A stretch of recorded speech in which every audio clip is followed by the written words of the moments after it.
Oh, we got one person there already. Awesome.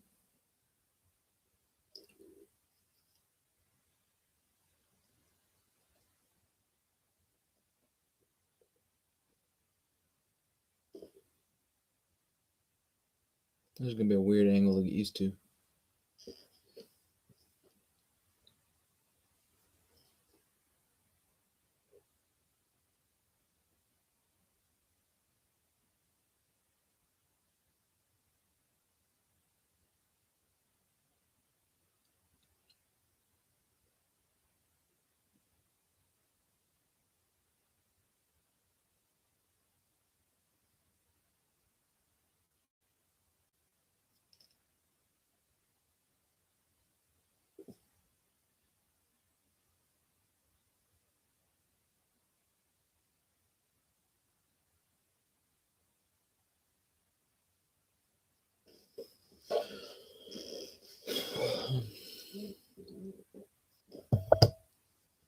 All right.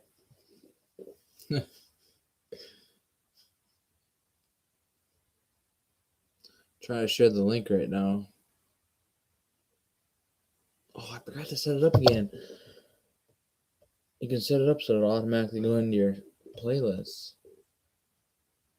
Dang it. Oh, maybe I can.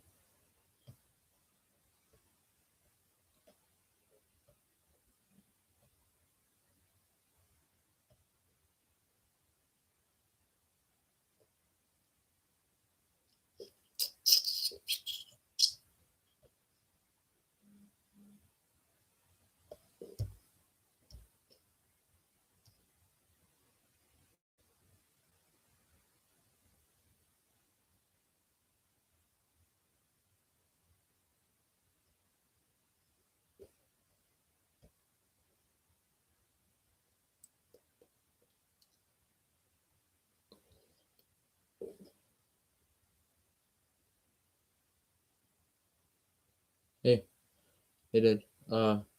Just trying to figure out the settings right now on this. So you can set it up to automatically go into your playlists. So if I can set it up, I'm trying to figure out if I can set it up to make it go right into my streaming playlist that I have set up. Okay, come on.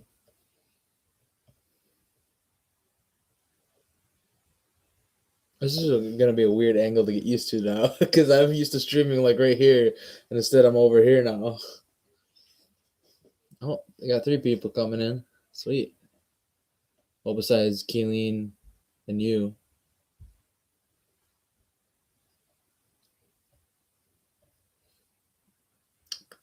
This is just a. Oh. Maybe used to looking at a camera now instead of just looking at my screen.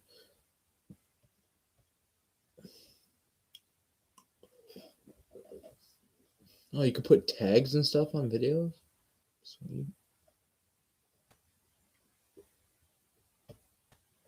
I did not know that. That's awesome.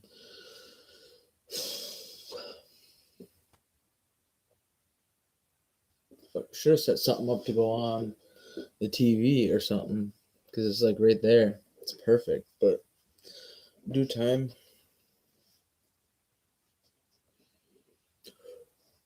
I suppose I could share it on Instagram. That's probably where most people are going to see it.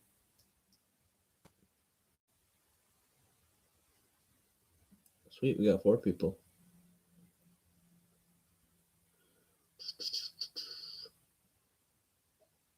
Oh, I suppose I should share it. I gotta share it. Hey, Raymond. Hi, Sandy. How you guys doing tonight?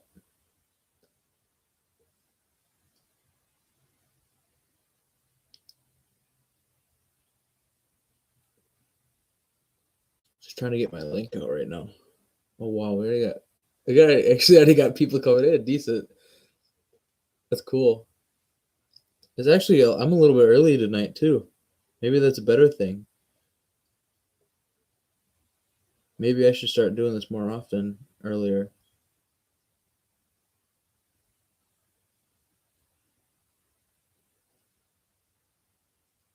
Oh, you just moved. That's cool. Did you move like really far, or did you just like just down the road, or to the same town or something?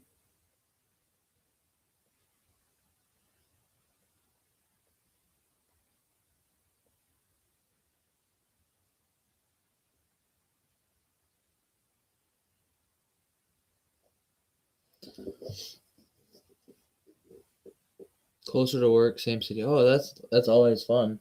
I mean, moving is always just nice to have it like a refresh.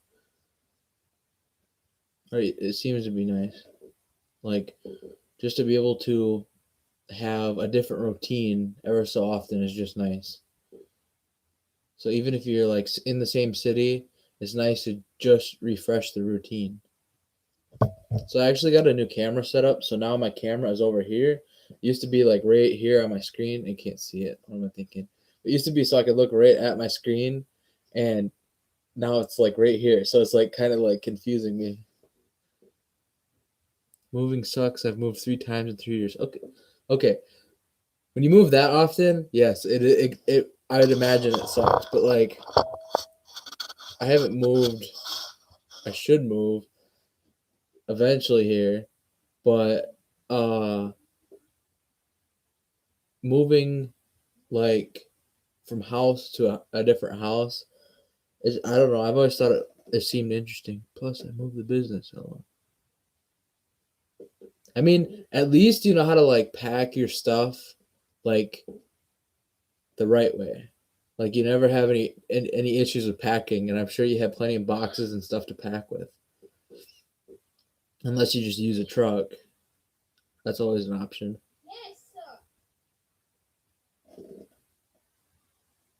Oh, I didn't know that. I'm sorry. Yeah, I know. But I didn't know that that's why you were moving. That's unfortunate.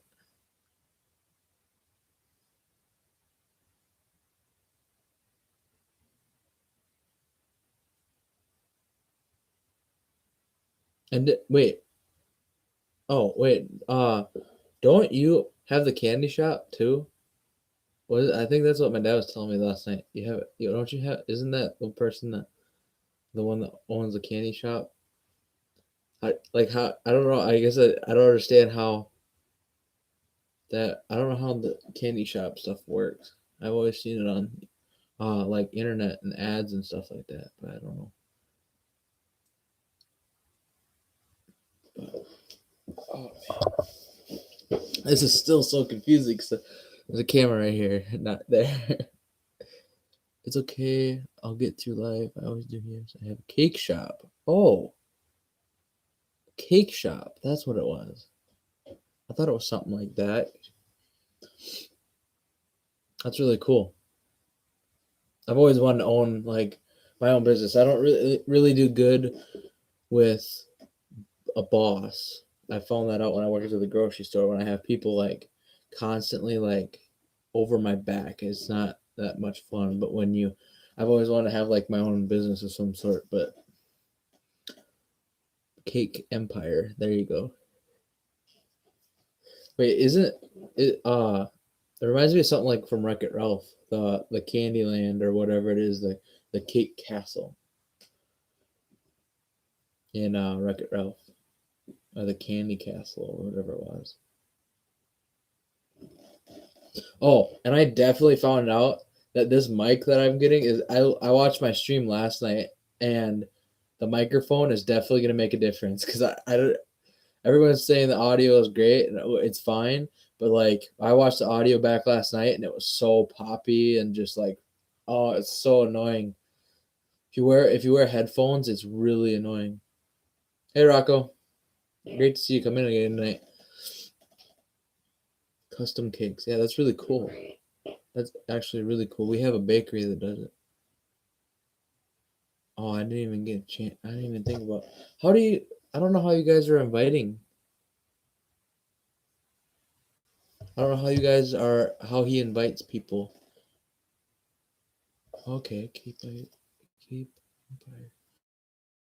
Oh, so Cake Empire was the idea from that of hers. That's awesome. I'll try and pull up the stream right now and pull the link, or just pull the link later tonight after I watch. I gotta turn my audio down so I don't start echoing.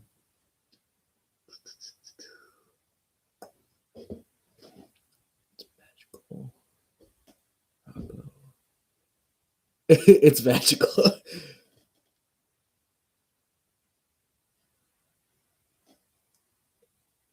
It's funny. I want to see this lighting right here. It like almost looks good. Cake Empire Inc. I'll just have to look it up because the link goes to the online one. It doesn't go to Instagram, so I'll have to look it up.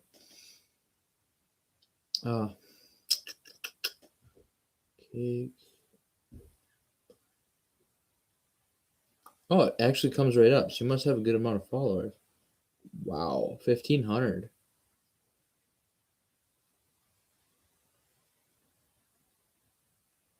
Oh, that's awesome. I'm actually looking at it right now.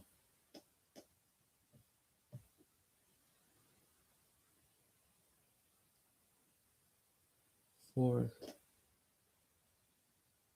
stills.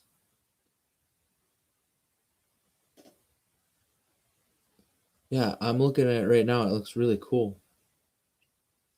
There's one here with deer antlers. That's awesome. This is actually really awesome. Seeing some of the cookies that my grandma makes from time to time.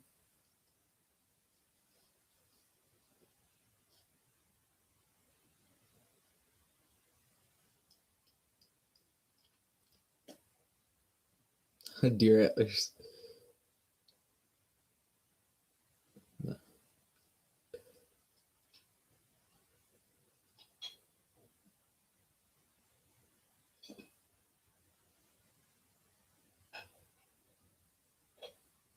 Oh, I'm just looking at the baby picture.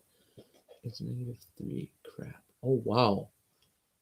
I suppose if you guys are still in Canada, you guys are still having your. I mean, it's not necessarily winter for you. I'm sure it's actually a lot warmer than you guys are used to. I don't know. I don't really know how Canada gets because I heard that Canada only has like a 3 week summer or something like that in certain areas at least. I know where Raymond is. It's probably a bit colder.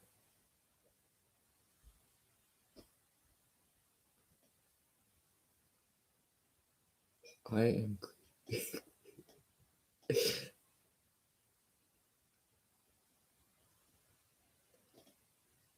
like -3 this time of year for us would be insanely cold. Like usually we're at 20 degrees and all that, and we've been having actually really a good dry run, a lot more heat, and we're getting spring also because I just saw the first robin later or earlier this evening too. Yeah, probably is exhausting. That's the thing about moving. It's fun to move, but actually doing the moving and doing the work that is involved with moving is just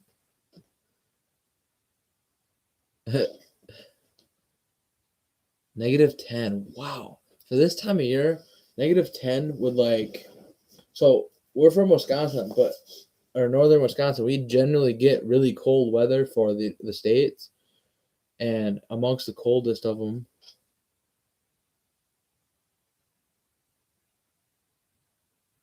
Oh, well, they're just saying -3. I didn't even think of that. I thought it was like 3 below. And I never said I was the smartest of people. So okay, 26 degrees is actually pretty warm. I think, honestly, yeah, I do gotta think of the audience. I didn't even think of that. Oh man, did not even think of that. That's funny. I did, why doesn't the U.S. just like? I think that everybody should use like Celsius and Fahrenheit, like just for perspective. Like it'd be so easy for everyone to just put like I don't know 26 F and then -3 C or something like that.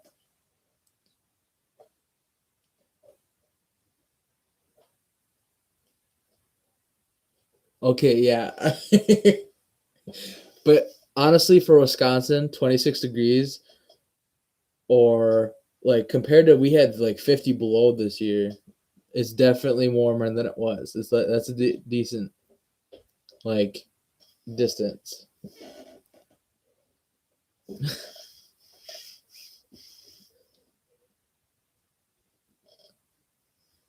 Uh, yeah, I know that. I've known that. I just don't like what I mean though is to get rid of confusion. Like if the states and like our like America, they used like or we used Celsius also. I feel like we could like transition almost like slowly transition because it doesn't hurt to use Celsius, but it's just a little bit more confusing, I think.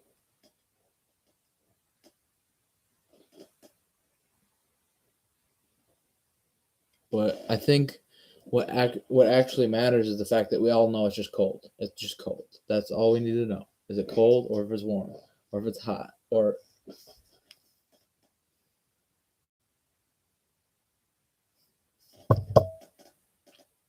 what are you guys up to? Oh, we went. I went actually with my mom and dad and sister. We went shed hunting today, and didn't find anything. For I mean, for this time of year, you'd think you'd start finding stuff, but honestly, I found more buck rubs than I found antlers. So it makes me think almost that they still have their antlers on. Right now, though, it's so warm out. We barely have any snow. That was excellent texture. Yeah, I was watching some of Rocco's videos the other night, or no, last night. I was watching some of Rocco's videos, and I was watching him flesh out, or not. I don't know if it's called fleshing, but he had a skull that he was cleaning.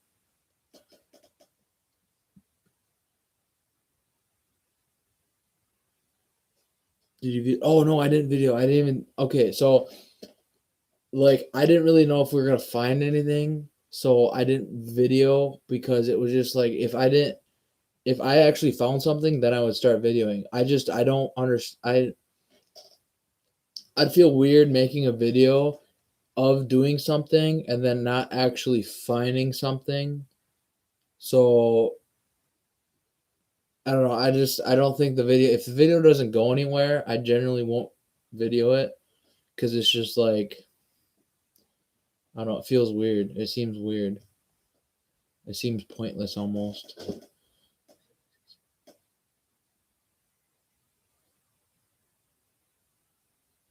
I mean, I'm ready. Honestly, it's 44 degrees out right now, and so I'm plenty okay with turning my heat even farther down.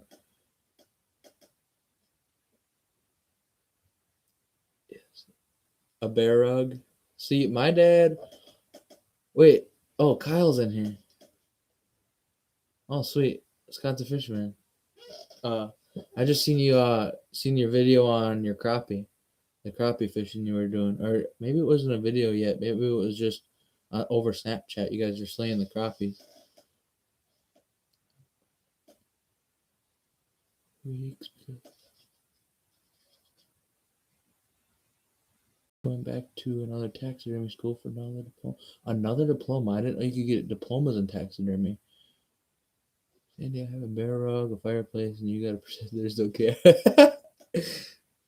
Okay, Dad, chill. Whoa. No, the bear rug hangs on my grandma's wall, right, like a block to the south of our house. That's where my dad's bear rug is. He shot a nice sized bear. Thing covers an entire, like a huge like wall. Um. Oh, not much, Kyle. Or Scott's Fisherman. Uh. No, I was just looking at. You guys caught some absolutely huge crappies. I couldn't believe how much crappies you guys caught, and they were like 14, 13 or 14 inches. Yeah, it's huge. Like it does. I don't know if it. He shot a pretty big bear for a first bear. Uh, um, but otherwise, he also has a bear cub one that he picked up on the side of the road, and then we got other deer mounts and stuff like that. Uh, but oh, what was I saying? So we got two bear rugs. Though I don't know how big my dad's bear was. It was actually a pretty decent sized bear. He's got pictures of it and he's sitting next to it and it's pretty decent size. I don't have the picture on hand, otherwise I might show it. Uh okay. But no, I don't know. I don't know where that is. But oh, I was watching Wisconsin Fisherman. He They went out today. I don't understand how you guys trust the ice out there. That ice is like insane. Like I have never trusted ice after the snow melts off it. Not once. I've always known it to be very unsafe to go once the snow melts off it. It's just like eventually. So there's a pond over towards Bruce that for the city's whatever, I can't think of what it was for. I think it used to be like their irrigation or something like that. So uh once that pond generally loses ice, and it finally broke about a week ago when I saw it last, or I saw it the other day or yesterday when we went to Rice Lake. And once that pond breaks ice is generally when I stop. I wouldn't go on the ice at all because it's just like the one year we were fishing at the end of March, even I think, and we had water and cracks and everything, and it was definitely scary. It's like a roller coaster ride. Yeah. So yeah, Fisher and Mink. Yeah, bear was 360. So 360, it's I mean it's a quality bear. That's definitely a quality bear for sure. Pretty much done ice fishing now. Yeah, because like once the snow melts, it seems almost like the ice melts like 10 times faster, and it just gets unstable or I don't know. You get more water on top, and it starts raining more, and you get more water on top of the ice, and it's just like you can still technically fish it, but there's so much more ice or so much more water and weight on the ice. It's just unsafe. I at least feel, and you got to use cleats no matter what because it's bare ice. It's not there's no snow for traction, of course. Um, but that there was one year I remember it was like the end of March, and I think we had a pretty cold 9 foot 1 inch. Yeah, the bear. But we had one year. I think it was that one we had like I don't know. We still had a decent amount of snow by the end of March, and we still went out ice fishing. And I think we drove on it, and by the end of the day, it went from like no water on the ice to like our holes. We only had like I want to say 6 to 8 inch holes, and the water was just coming under the shack and just like draining into the hole. And then we're like, nope, we're pulling the plug. That done with that. Getting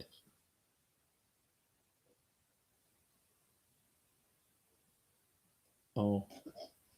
But no, yeah, I've been watching. It seems like a lot. I mean, down southern Wisconsin already. I'm pretty sure they're already open water fishing. Uh, I have a friend on Snapchat that was open water fishing last weekend, and they were catching walleye already. So I don't know necessarily the whole rules on the the walleye spawn, but I'm pretty sure that you're not supposed to catch them during spawn, but maybe it's pre-spawn or something like that. Because usually they wait for the ice to fully like detach from the shore to start moving up. At least on the flowage, I know the one river that's big time for. Yeah, river. So yes and no. I think because right now you still run the risk of running into like ice with your boat, and I wouldn't really trust that. And on top of that, right now the rivers are so freaking cold that if you ever were to happen to fall in, you're gonna still have that effect you would get from ice fishing, like that cold like pushes it out all the oxygen out from your lungs, and I think it's still pretty dangerous. So I wouldn't honestly, I don't know. I like to play everything for the most part pretty safe because it's just not fun when you go ice fishing or fishing and then you end up getting soaking wet. And I don't know. I saw the Snapchat video you had the other day where it was pouring rain, and while you were ice fishing, and it's just like pouring rain. And that was the day there was actually some very severe weather down south in Minnesota. I think they had a tornado or something down there. That was the same storm that blew all the way over, and then I was laughing because all of a sudden it says it's pouring rain here, and then suddenly your Snapchat came up and it says that it was pouring rain. Just uploaded it tonight. Yeah, talk to you later, man. Thanks for coming in, but I'll definitely make sure to check out your video once I'm done with stream. But no, yeah, like it was like pouring rain, and then you still see people that are like Wisconsin fishermen that just go out and I don't understand. Most of the time, if the snow don't have ice, I don't trust it. Or if the ice don't have snow, I don't trust it. But no, around here we generally. Oh, that was from Instagram. No, yeah, the ice around here is actually like most of the time we get on the flowage at least we get about a steady.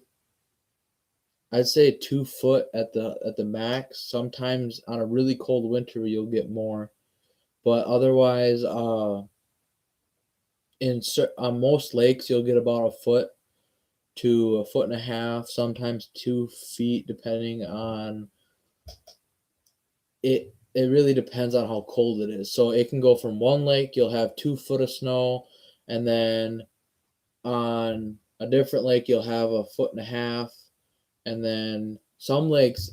I know there's a lake up in Hayward that rumor has it that it's gotten to 2.5, 3 feet of ice.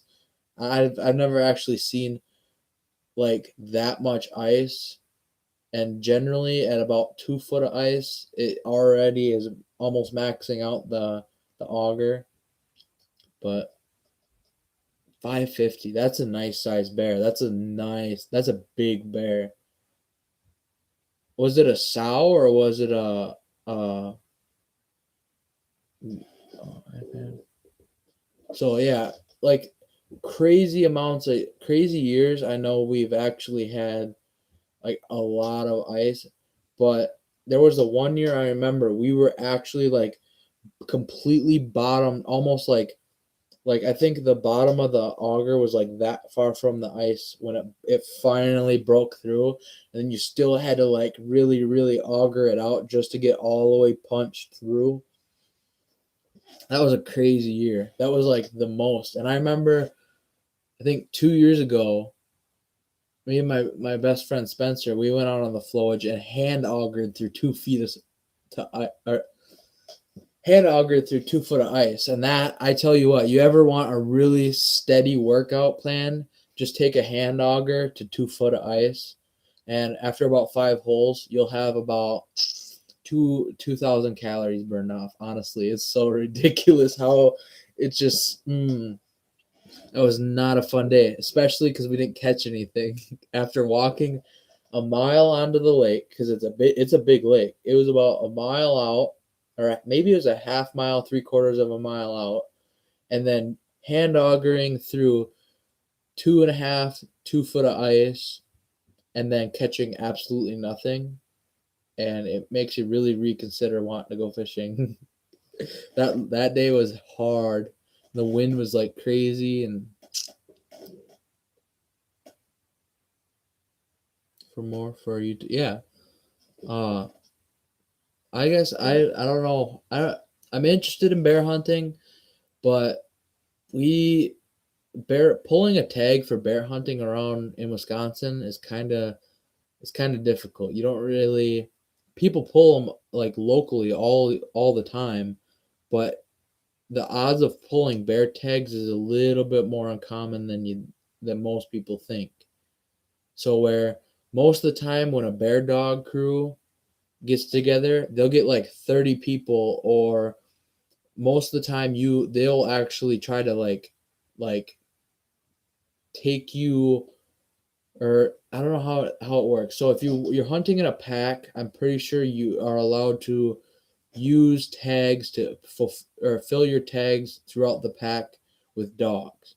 So when you hunt solo and get a bear though, it's a really big accomplishment because 8 to 10 years for a bait sitter. Yeah, so like with it takes a long time of drawing, and then eventually, most of the time, you'll get lucky or not get lucky. You'll get enough points to where your name is at the top of the list, and then you'll draw your bear tag. And then on top of that, I'm pretty sure you only have a distinct period of time to when you can legally harvest the bear, and it's all just a bunch of crap because there's dog crews that will pull tags every single year, and they use it, or they'll get a ton of people together, and then whenever they pull a tag, that person gets to go out hunting with the crew. And then when they tag out, the whole crew gets the bear meat. The whole crew gets, I mean, I'm pretty sure, I don't know how they all work, but like essentially they divvy it up between the crew and then whoever used the dogs, and it's just, and again, I don't really agree with dog running, so, but no, I don't actually know if there was any bear shot. I think there was 2 bear shot in our area this year, but they came from bear dog. There's a bear dog crew that pulled the tags and got them.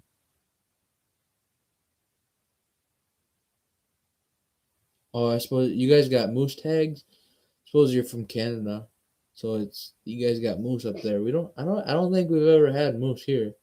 I don't even think there's moose in. Well, I know there's moose in the States, but I don't think there's a whole lot of them. I know Canada has a lot more. Um, but our on top of that, our states allow people to come from out of state and hunt on tags, and they draw the same tags. Yes, they pay more, but they still draw from our tag amount, and it's actually kind of annoying. Oh, it's a boar. Okay. That's a nice size. That's a big boar. Because I know that most of the sows get that big, but that's only because like, they have the young. I'm pretty sure that's how it works. But I know that there are boar that also get like massive. Yeah, like old bear, they get massive like that. But a boar is that's crazy. I mean, I've only ever known sows to get big, and most of the time they have cubs with them when they get that big. But I've actually come face to face with bear before. I had a bear experience on not the property we hunt now, but the property before we hunted a neighbor's land. And I was riding a 4-wheeler out to go check camera to see if anything was in the area or moving. I came around a corner, and like within oh you can snare bear. Oh, I suppose bear trap. But I came around the corner and I was hauling, and I turned, and like as I came around the corner, I realized what was going on, and there was a massive sow just chilling right there, and her cub was like playing in the corn because it was like right there's like a trail right next to a cornfield, and she was sitting right in the middle of the trail, and she was sitting, or its cub was sitting there playing in the corn stalks, like just like maybe 5 feet from her, but in the corn stalks. And I was out of there so fast, but like all she did was like turn her head and just like wide-eyed stare at me, and we like met face to face, and I just put it in reverse, and I just slowly backed out of there, turned around, and I just took off. And it was definitely like one of my scariest experiences with hunting and stuff. But I wasn't really afraid. It was more of just like shock. Like she was like, I think 20 yards from me, 25. She was like not close. I wasn't like on top of her, but she was like right there. Like it wouldn't take very much for her to get to me if she wanted to. But no, yeah, that's the only time I really came close to a bear like that.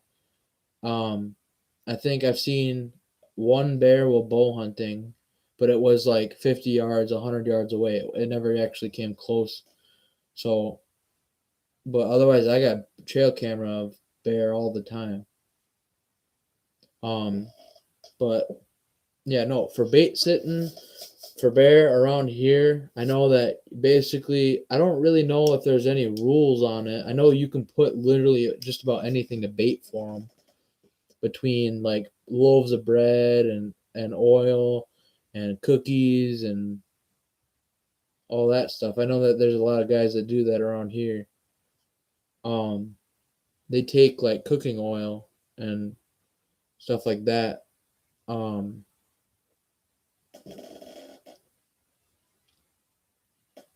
I've only gone duck hunting, but I suck. So yeah, lots of rules. So I know that bear hunting is is one of those things that has a lot of rules, but there's also a lot of freeness with it, like in terms of baiting. So like for baiting deer around here, you can bait, but you can only put like I think a gallon of corn at once at per day, or at one specific time. I'm pretty sure that is, and that's only it's like 1 or 2 gallons per every 5 acres, or every 3 acres, or however much land there is. It's kind of confusing, but really not at the same time. And I'm pretty sure you could only bait corn within like a certain vicinity. So like basically we never have had problems with where we put our stands because they're not close enough to actually have issues with that. But we have uh there's specific rules. There's absolutely no automatic feeding.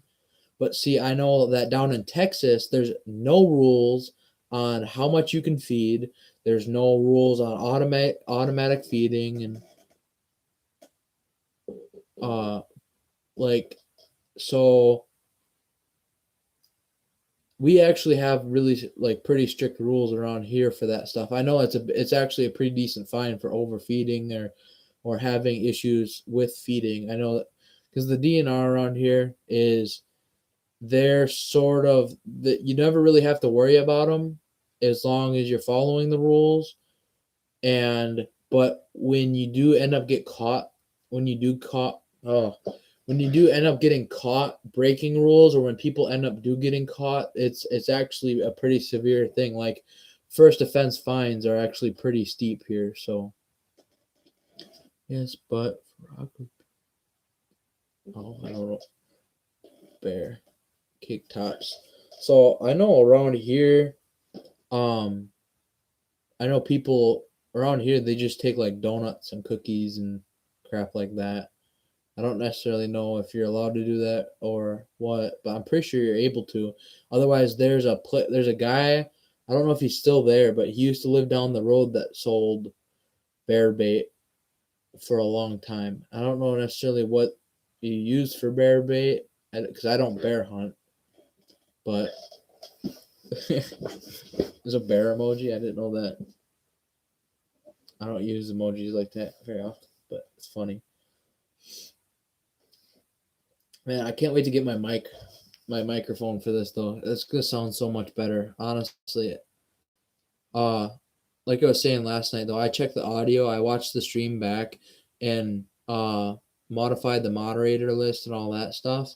And I tell you what, I was listening to it, and it was like poppy, and like it sounded like I was at one time. It sounded like I was in a hollow room, like it was just like really echoey. But I gotta check on the mic right now. I don't know why, but it was coming from Illinois yesterday or the day before. Track package. Yeah, there is emojis for everything. It's unreal. Even for things that there shouldn't be. Yeah, it didn't move since Friday, so it's only gonna ship during the day or only during the weekday, which extends a lot of your time, unfortunately.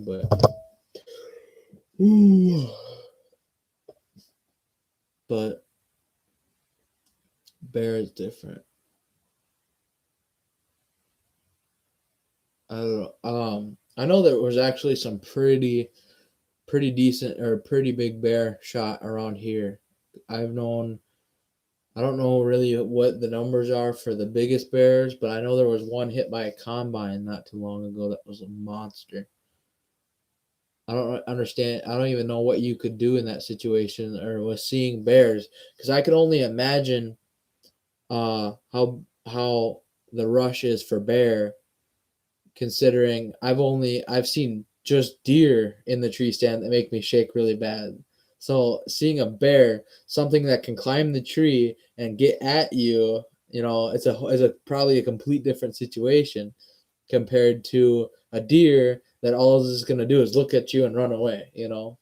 So I'm pretty sure bear is a whole different story for being nervous. I've only ever heard stories though from my dad and stuff.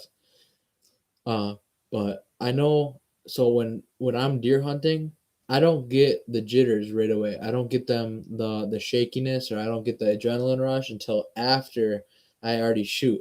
So then I mean during bow when you're bow hunting, it's a different story. You shake no matter what unless you're experienced with it. But during bow hunting, you shake because you're putting more added like poundage on all your muscles, and it like magnifies your shaking. So with rifle hunting though, like this year when I shot my buck, I didn't start shaking until after the situation, and then I start shaking so violently bad that I need to sit down or I'm gonna fall or something like that. Like I can't walk. I remember the morning that I shot that deer, I couldn't even walk. Like I had to sit, like stop and stand there like 30 yards from my stand because I couldn't walk like decently down through the corn or down through the field. It was really funny. I mean, at least I thought it was funny. And then I got on the phone, was calling everybody, and uh no, yeah, I remember that morning like it was yesterday. It was a really good day. I I I don't know, like this past year, I I put work into it. I know I didn't put as much as I probably could have, but I put a lot of work into hunting season. I put a lot of work into stand placement and all that stuff. And when a plan actually comes together and you actually get a nice sized deer, like it's mind blowing. To actually your first, at least for me, my first buck, I was like, when it happened and that buck walked out into the field, I like my brain just like shut off. Like, it blows you away. Yeah. My dad said the craziest thing about bear hunting is when the bear runs off into the woods and you can hear it, like like like chuffing, like you can hear it's like it breathing in and it's breathing its last few breaths or whatever. And my dad says the scariest thing is when the bear actually dies. Supposedly they let out like this blood curling like scream, or like not scream but like a growl, or like a, I don't know how to explain it. It's yeah, death moan. There you go, death moan. Like really, like I don't know. It says that they say that even like the more experienced bear hunters still like get freaked out by it. It's just that like it's just like gurgling, like just pissed off, adrenaline filled bear that's dying, and it's just someone keeps texting me, but no, yeah, that is it's definitely so it's something I'd like to experience, but I'm not really in a rush because of course it's freaky. But no, I don't know. I've never really had interest in bear hunting as much as I have for deer hunting. I love deer hunting, and that's probably where all my money and time is gonna stay.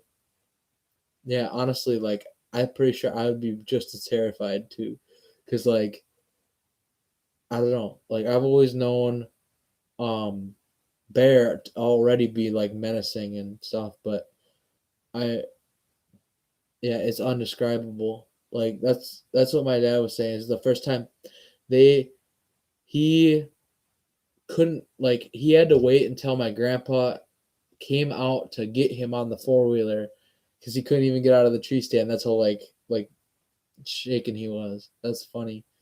Um, but it's true. Like especially like the closer the bear dies, the louder it is, and I I suppose it is just like it's horrifying, especially if you shoot it just before dark, and the bear waits until after dark to die. Better go with someone with experience. Yeah. So that's the thing around here though with bear hunting is, oh, I could hear something cut through the door. Uh, so with bear hunting, it definitely would be an experience that you'd never forget.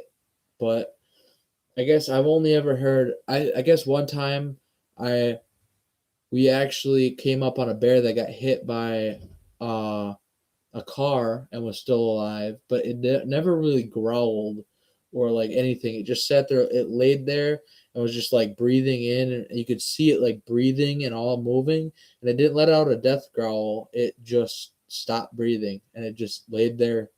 And then they shot it again, but that was a long time ago. Now that I think of it, that was like a while ago. But no, yeah, that's definitely a crazy thing. But otherwise, I've always just been really into into deer hunting. We get whitetail here. I have to go, guys. Nice chatting. Good night, everyone. Yeah, have a good night, Sandy. Thanks for coming in. Great talking. But yeah, we'll probably end up talk about something else eventually here. But no, I don't know. I think deer hunting is a lot of fun. Um, where you put in a lot of effort. You gotta I mean, not necessarily put in a lot of effort, because nobody in the world can ever say, unless you're hunting on a ranch or somewhere, a deer is pretty well trained to go to the same spot every day. A lot Deer hunting on public land or land that isn't like professionally managed, a lot of deer hunting comes with luck. You definitely have to have luck to somehow have that deer show up perfectly within range, within a certain time, and have a shot on them and all that stuff. It takes luck. It definitely does.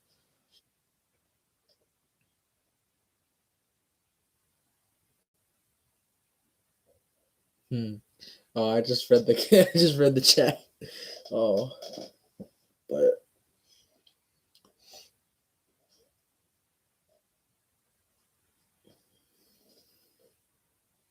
Man, this camera's still throwing me off. It's still over here. Can't wait to get my mic though. I wonder how it's gonna sound and all that stuff. It's a cheap mic, but it's gonna make a difference hopefully.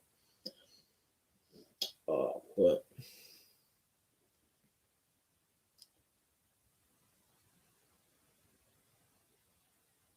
just reading chat. Oh wow, we're almost to an hour already. I swear the time goes by so fast when you're streaming or when you're talking to other people and talking about other stuff. But otherwise, I want to do some coyote hunting this year. I don't know if I'm gonna get a chance to do a lot of it because of work and all that stuff. But you can base it in the states. I don't know if it's the states, but I know in Wisconsin you can hunt coyote year round. Did you see the pics? I don't know if you're talking to me or what, but I saw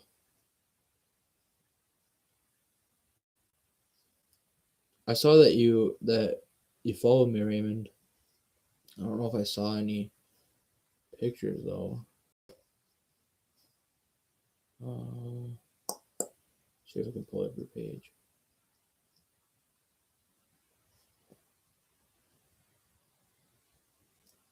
Oh, is you talking about the deer? That wow, those are really cool. Those are huge. Them are big. Did you see the picture of my deer on Instagram? The buck that I got this year. I wonder if I'll be able to show it here. I got a decent 8 pointer. I don't think it's gonna show. Maybe if I turn this down.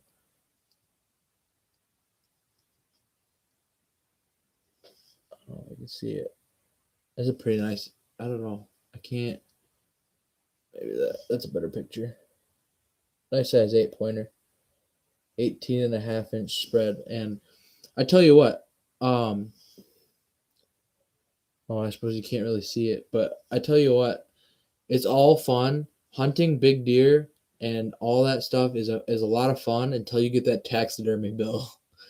I've never I was so excited I got that deer and all that stuff, and then I'm thinking like, oh man, like the 1 year to actually get a giant deer, and you're gonna have COVID. Like COVID has been raising the prices on everything, and I'm like, oh man, please don't affect it too much. Don't affect it too much. And I got there, and they wanted, I think in total I paid like 551.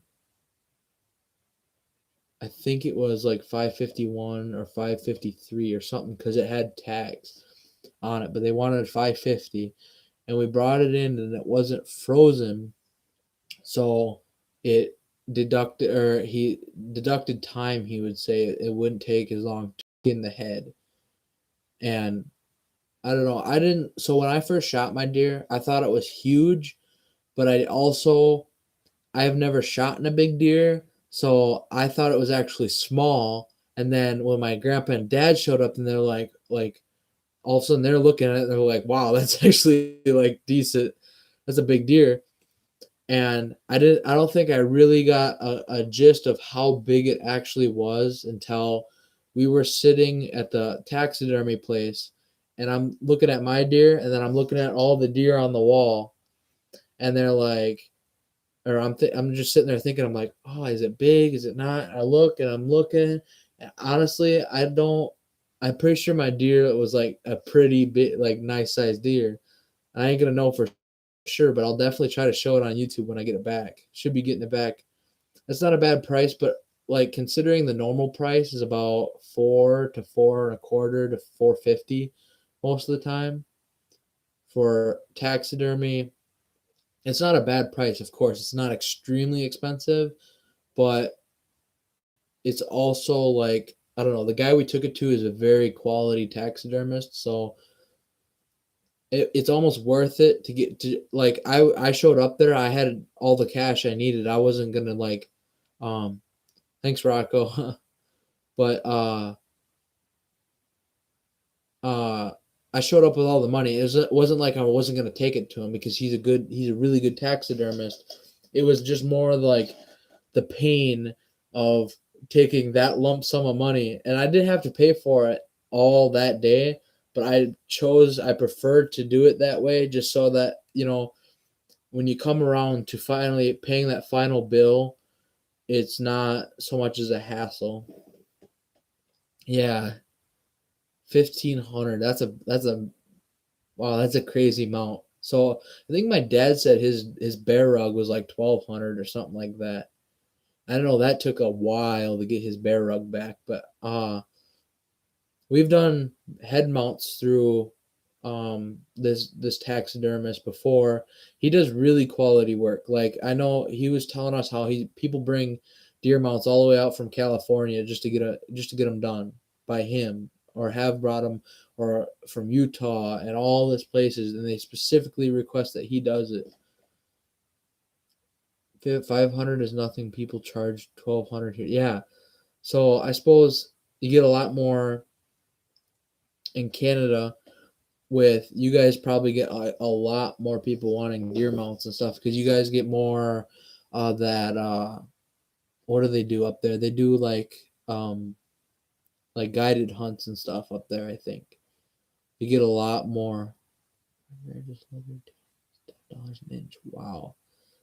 Man, I feel bad for complaining now. I wasn't even really like complaining, but for saying that 500 is like expensive, but for our taxidermy around here, like most of the taxidermists, like, they don't do as good of a job as the guy I took it to, but they also do it for a couple $100 cheaper, or $100 cheaper.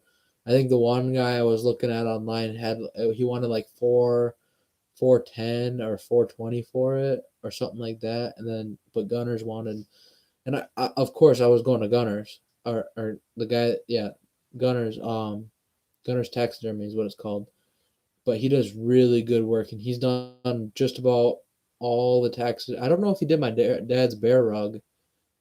Maybe he did my dad's bear rug. I'd have to ask him, or if he's in here, he'd probably say so. Um, but he does. I've seen plenty of mounts, and I've always heard nothing but good work from him. So I just was gonna go to him no matter what. It's not a question at that point. When you have someone that does a really good work, you're gonna want to go to him no matter what. But I don't really know. I didn't get a chance to get a score from my deer. I know that it was 18 and 3/4 green. Dad's rug, 1,200 in the 80s. Yeah. So bear rug is definitely bigger. Big black bear. I made full month.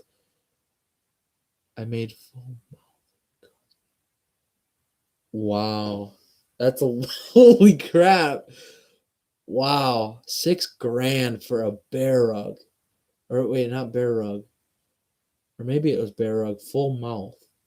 I don't necessarily know what that means. Was that a bear rug, or was that like a mount? I don't know.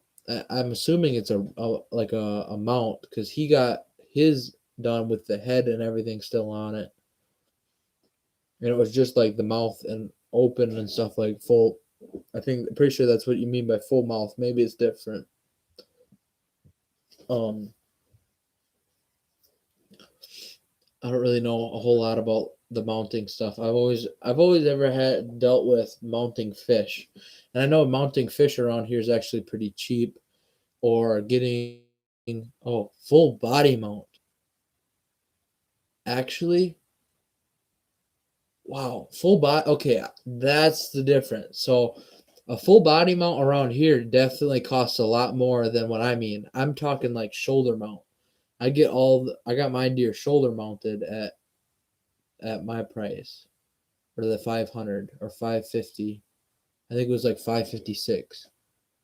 So that was just the shoulders, like shoulder to the head, shoulder to the tip of the nose to the tip of the antlers. That's what it was, and most of the cost comes out of the they put it on like a mold that I'm pretty sure it's like $200 mold for your deer or something like that.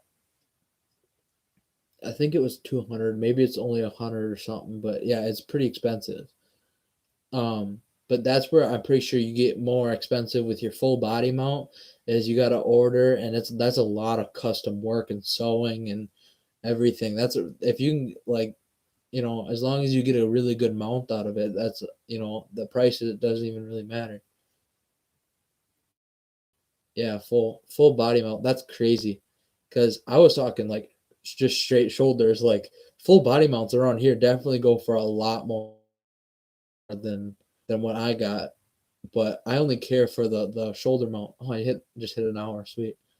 But um I think the last time I seen, so we also went to somewhere else that had taxidermy, and they had a full bear, a full goat, uh deer mounts. I know in Eau Claire they have a full body mount of a grizzly bear that sits right in the middle of the store, or in the side of the store to the gun section. But no, yeah, full body mount. Wow, that's crazy. That'd be awesome. Oh man, Raymond, you should take pictures of your mount and put it on Instagram so I can see it. That'd be awesome. Take a look at that. That'd be cool. But otherwise, a lot of people do European mounts around here. So like European mount, it's just the skull, or not. I mean, that's just skull mount, or I don't know what they're called, but I know European generally is just like the antlers. I'm pretty no European is the skull on a plaque or something like that. I know that a lot of people today tend to often do European mounts with their big deer because of how expensive it's getting around here. Because it gets more and more expensive every year, it seems. So it's definitely cheaper just to do a European mount, because then you just gotta let your skull and everything sit outside for a little while and let it all like rot and melt off. Or you could even boil it. I know people do that. Most people you do just boil bear mount or bear skull. I know a lot of people do that, and then they bleach it. But Marco has his text. Yeah, I've seen some of that. He does streams and stuff, and then I've seen YouTube recommended a video of Rocco's uh oh, what was I saying? Oh yeah, that's what you mean by European. The European mount is the one above right there. That's where it's skull on like a plaque or like a mount. But then the like my deer and them are just like I don't know, they cut it off at the forehead. But yeah, bleach. So I think around here, I've always just known them to use bleach. I don't know necessarily if they still use bleach or what they use, but oh no, I'm never gonna get that back to how I had it. Maybe bring it up a little bit. Um, so most people just boil them, but then I know a lot of people bleach them to make them white. But I also know there's a new technique that people are doing. They just it's like a dye or something like that that they put to make it white. Because people, yeah, peroxide. Yeah, maybe it is peroxide, but I've always just known everyone just called it bleaching or something like that. Yeah, but then why is everybody? I don't know. I thought it was always bleach. Because even when you watch the videos, they just saying to use bleach, but maybe it's just borax. Um, but I know we have uh the big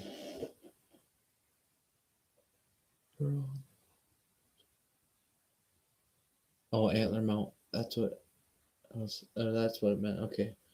Um, but what was I thinking? I was just thinking about something. But a lot of people are switching over to the Euro mounts because it's a lot cheaper, and you could just boil the meat and the flesh off the skull, and then you just straight to mounting and all that. I know a lot of people are also doing hydro dipping and certain dyes and stuff. Yeah, Euro mount. So uh like I was saying though, a lot of people have been doing that around here a lot more. I say bleach because there's a hair. Oh, okay, that's what it meant. So I'm thinking like pouring. I don't know. You probably don't want to pour like straight bleach, like actual cleaning bleach, because um I know that stuff eats just about anything. I'm sure. So with I know there's. I thought there was like a powder bleach that you can also use for cleaning or something like that. That doesn't do. It's not as strong and powerful, but it's still bleach or something like that. Otherwise, I know there's. I mean, there's a bunch of different things you can do um for doing all that stuff. There's so many techniques all the time, mostly borax. I know there's people nowadays that also just use pressure washers even or just they just take a pressure washer. I've seen there's a video, can't remember what channel it is. He does an absolute ton of skulls and stuff, but all he does is he takes like a high power pressure washer and washes everything, and he doesn't he turns it's like a heated pressure washer. So like it's like super hot, and he just sits there and he just holds it on there. I mean, for the most part, he skins away most of everything he can get out of there. But otherwise, he takes and you can get there's a knife. It's like it almost looks like a scalpel, and he sticks it in there and he scratches it all around and like mashes it up, and then he just takes the heat and just pressure washes it even more out. But he was feeding. It was a horrible thing to see though. But he was feeding chunks of the brain to his dog. Yeah, probably 100. Wow,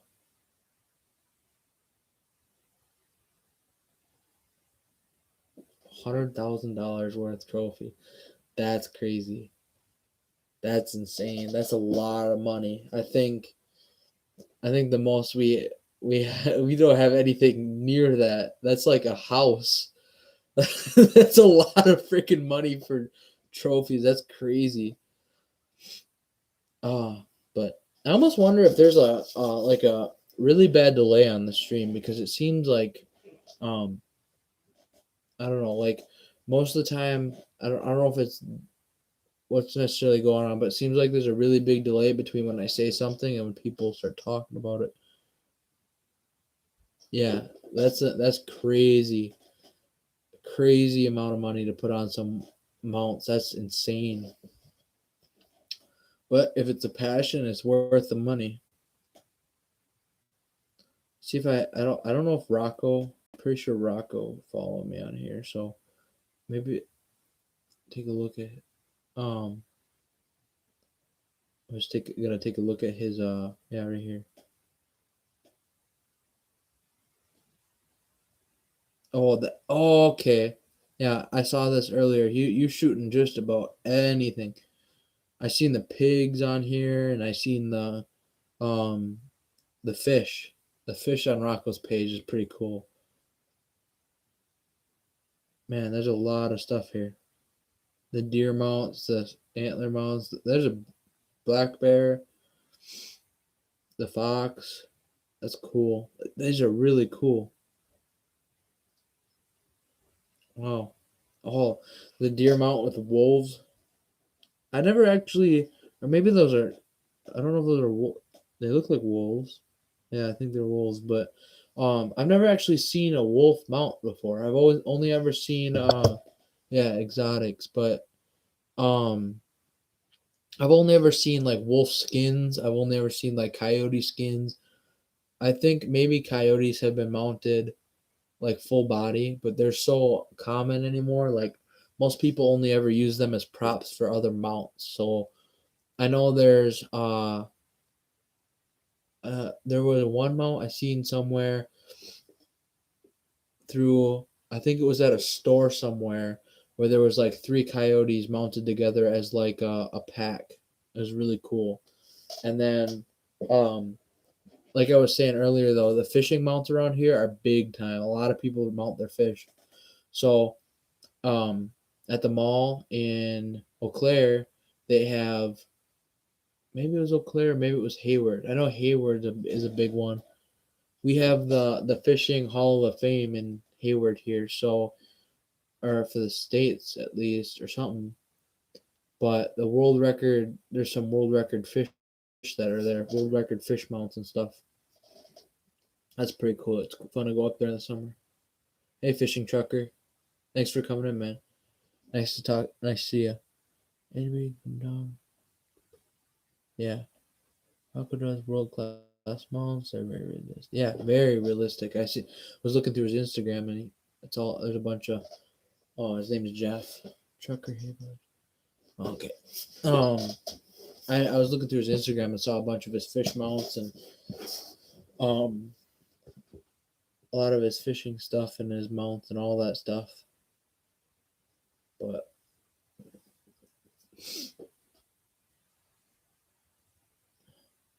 I know not too long ago, uh, the other taxidermist that we went to had a mountain lion mount that I thought was pretty cool. A really big mount.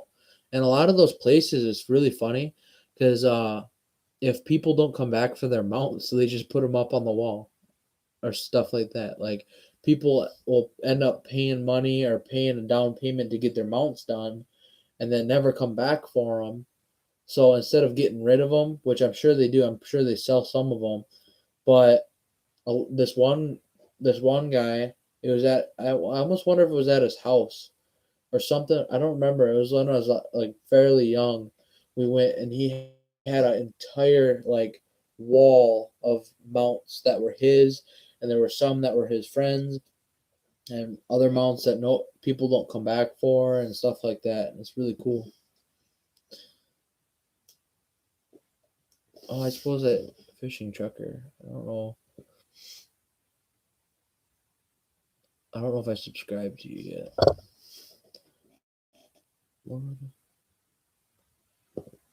Oh, that's who it was. That's who it was. 'Cause who did your, was that who did your bear mount? Yeah, that's what I thought. Because I was thinking, I'm like, man, I don't remember ever going to Gunners with your bear mount. I remember it always being someone else, and I remember seeing her work on it at one point. Yeah, I seen that, Rocco. Thank you. I followed you back.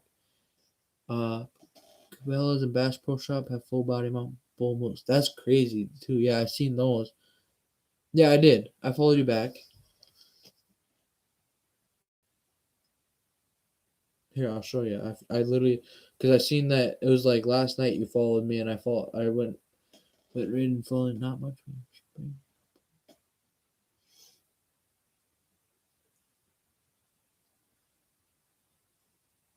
Yeah, PFH Outdoors. Yeah, I'm following you, mate. Right, man. See, little follow thing. Following you. I've been really busy.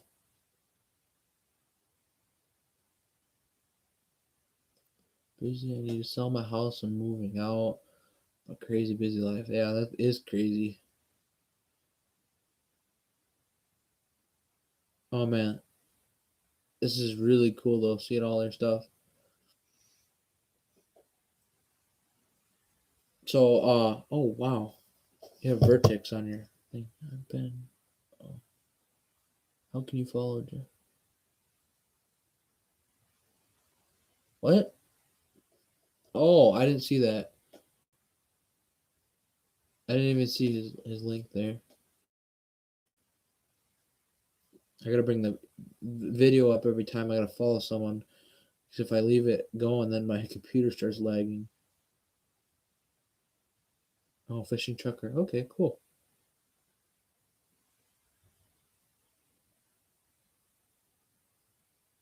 Oh, he's got a bunch of stuff on here. That's cool.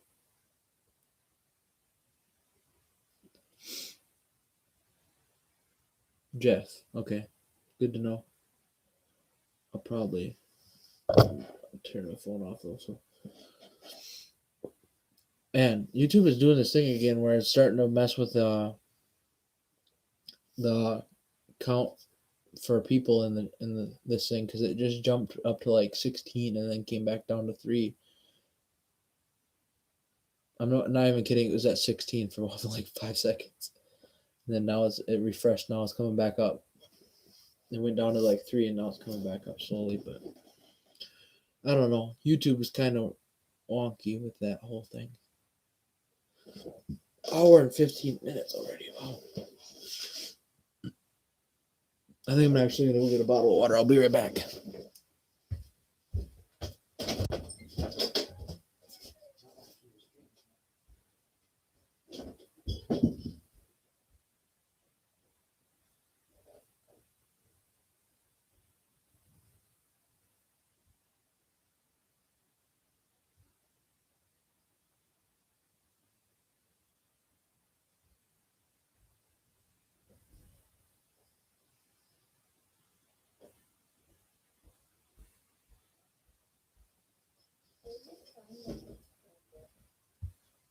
Walmart.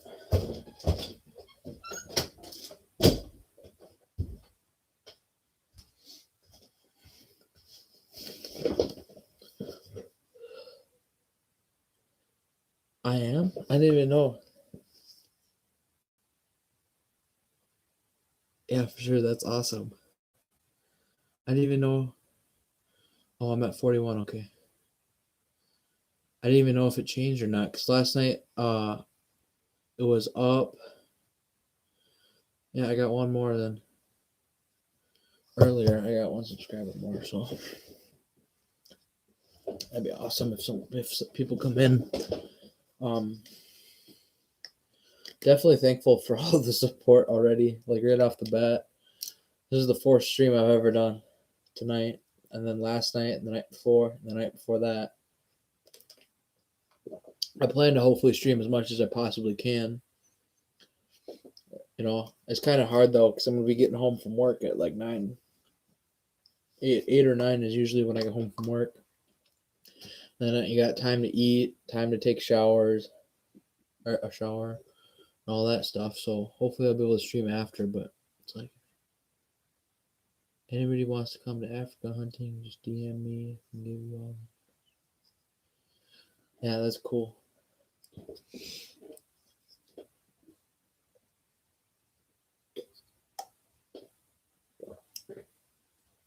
I've only ever seen like I seen not too long ago Lake Fork guy and Lunkers and stuff went to Africa and did a hunt. I think that was like a year ago though. But that'd definitely be fun to go to Africa for a hunt or something like that. That'd be awesome. I know I don't necessarily know what you can shoot there, but I know they were shooting some at one point. They shot like this massive like buffalo looking thing that was awesome. Marlin hunter. That's cool.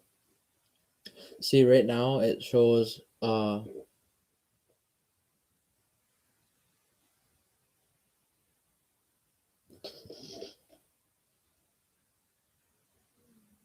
yeah, that's of course. That's thanks for that, you know.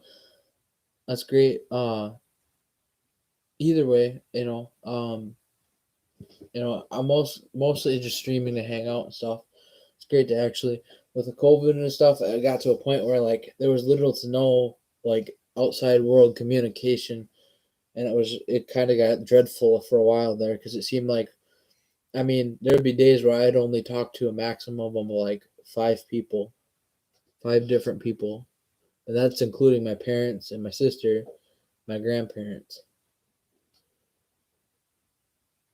Stream market, good friend of mine. Yeah, I mean, as long when people start coming through the chat, and I'll start noticing or knowing them. Otherwise I don't.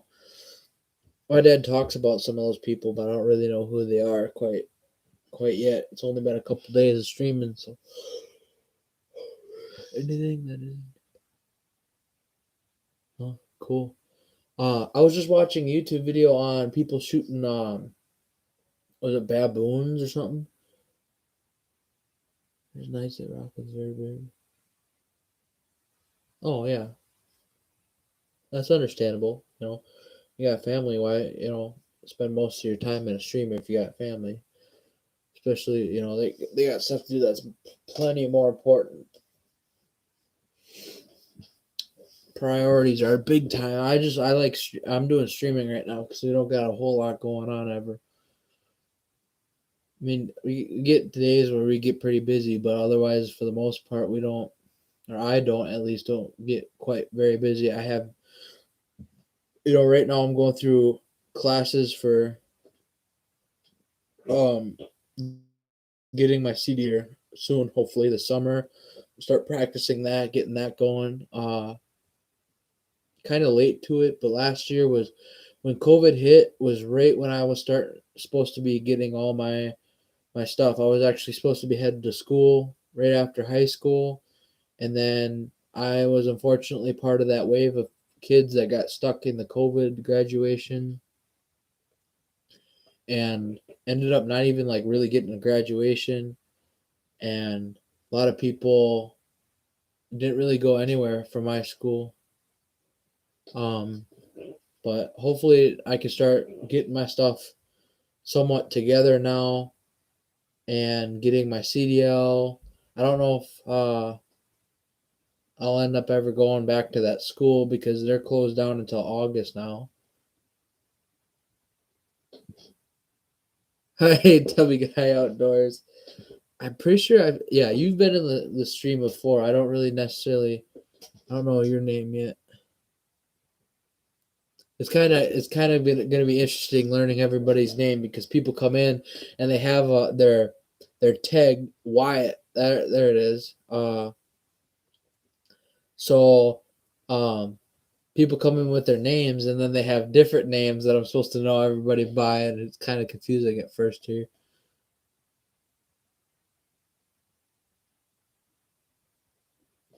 Wyatt. So Rocket, Wyatt, or Rocco. Why did I say Rocket? I was thinking Wyatt and Rocco at the same time. Rocco, Wyatt, Raymond. Oh yeah, the like. Otherwise, there's another. I haven't seen him in a couple. Oh, Mills. Mills was in. That's the guy. Mills is a pretty good dude too. He's been in a couple of the streams, or he was into my first stream, and he was stuck around for most of the night. But no, yeah, it's definitely cool getting actually to talk to people now, because with the whole COVID thing, we really shut down. Mills is Andy. Okay, Andy, Jeff. That's a lot of names. Andy, Jeff, Rocco, Wyatt. I can't think. Eventually, I'll hopefully learn everybody's name. Takes a little bit of time at least. And then I know Section 8, that's my dad. That's Evan. But I don't really call him Evan.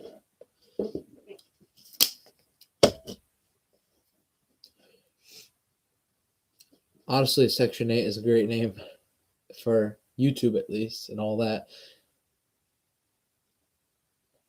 Section 8, yeah. Section 8. But I don't know. It feels weird just calling my dad Evan. It's his name. You just don't really ever call your dad Evan. You don't call him by his first name.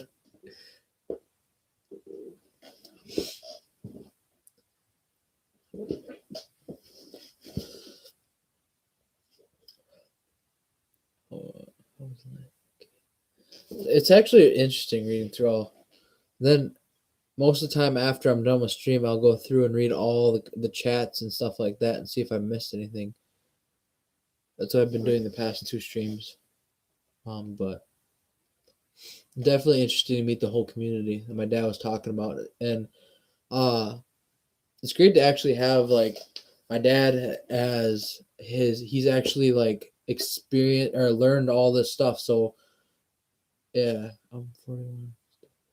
Dad. Yeah, that's what I mean. It's like it feels weird and wrong to call your dad by his name. It's dad or uh well, like, and nothing other than dad or stuff like that. I'm sure in like different countries though they call their dads certain thing or different things, but yeah, Sandy was here, not trying to be an ass, but conspiracy. Yeah, so the damn cookie from Shrek. That's hilarious. Yeah. I only made my name this because it was my name in high school, and that's all I could think of to put my name. So I'm gonna eventually end up changing it probably at some point. And I was gonna put the Mad Gingy because it's my Twitter handle, or not my Twitter handle. What am I thinking? My Insta handle. So I'll probably just change it to the Mad Gingy. Same thing that always your dad when I want. Same thing was always dad.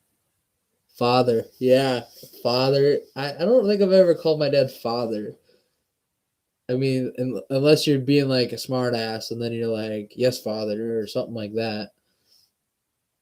I I mean, I think my dad knows I'm a bit of a smart ass from time to time, but that's a maybe. I don't know. He might not know yet.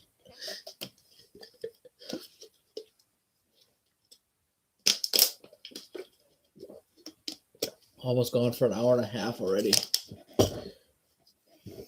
Yep. Oh, see, last night the stream was 3 hours long, and that's like that I got off that stream last night and was like dead tired. I was so freaking tired. Call me, yeah, Bryce. Call me master. No, not master. That's reserved for Yoda, Master Yoda.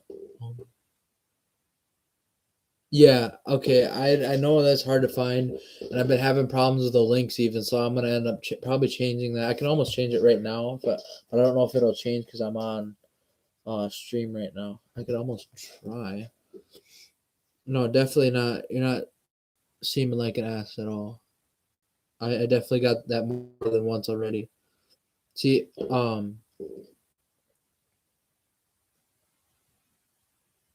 sorry I missed it, but oh yeah, no, that's fine. You don't have to worry about missing it.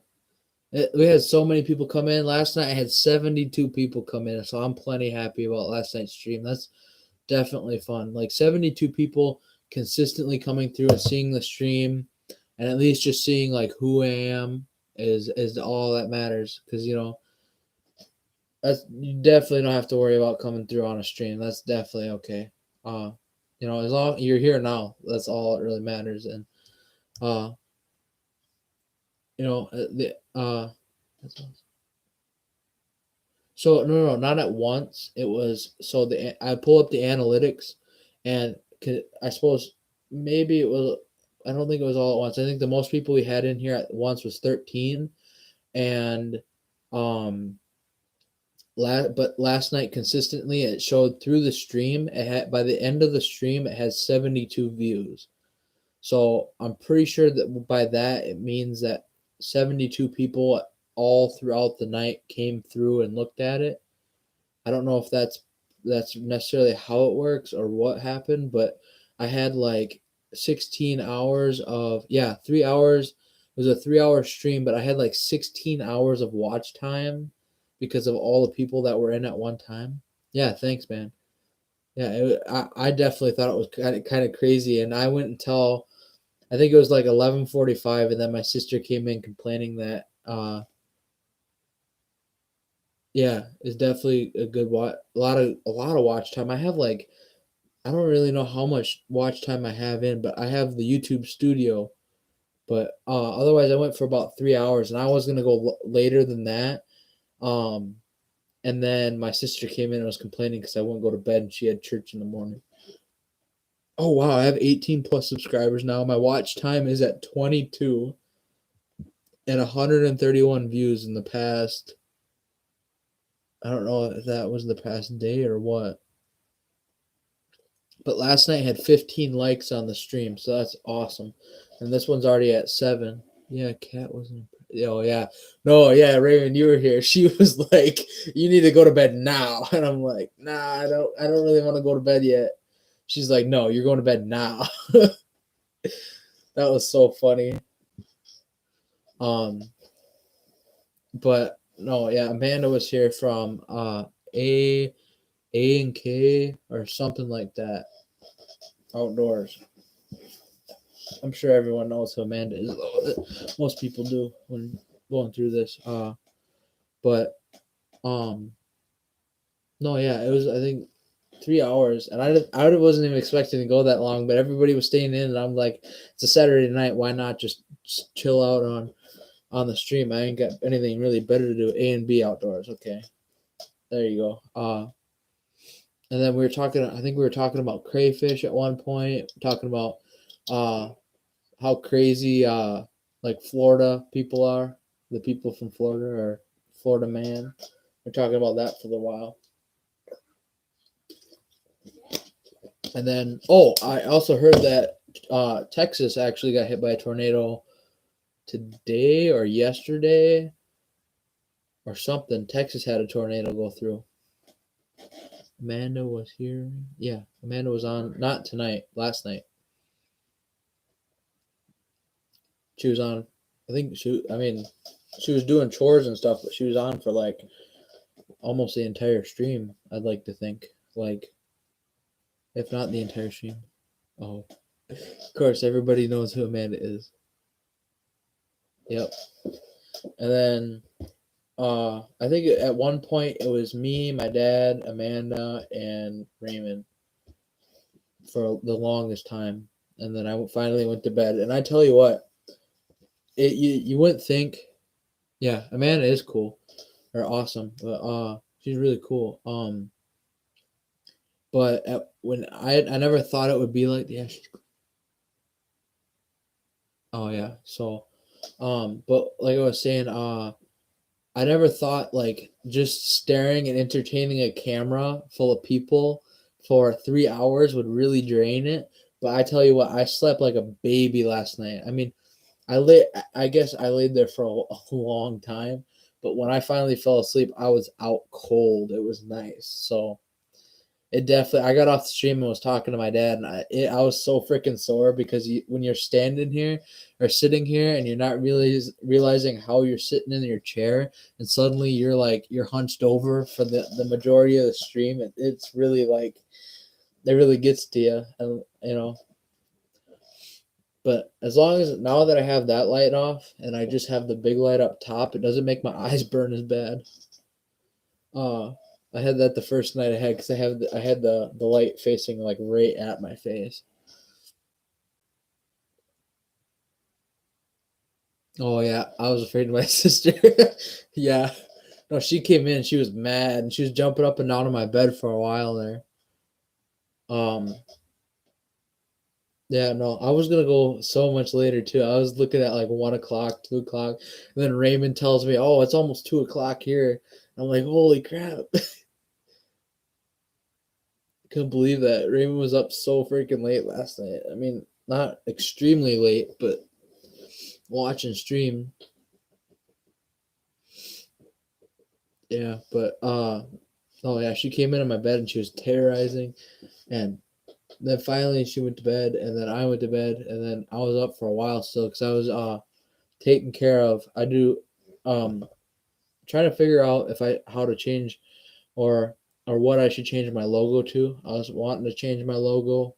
Maybe I'll just leave it the same, but the only issue, yeah, Raymond is a machine for sure. That was like crazy. Um, but the logo right now, I don't have a copy of it. So that because that was like from my other phone, and when my other phone broke, it was on that phone. So I think there's a yeah for sure 10 of them. Yeah. So like I'm right now I'm hunched over. This is me hunched over. So if I sit back in the chair like this, like I'm sure I could go a lot longer and last a bit longer, but I can't really see the chat, unless I blow the chat up somehow. Okay, I can't do that because that screen views the whole screen. Uh,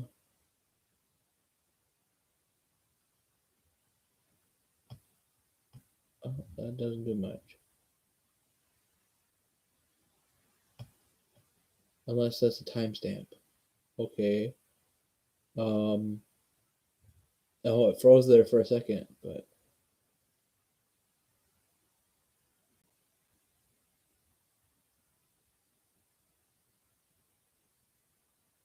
yeah, definitely, Raymond.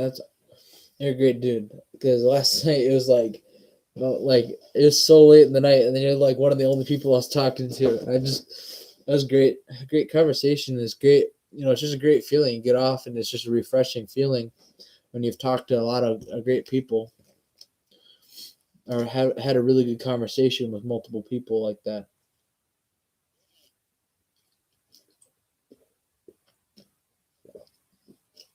Very much appreciated.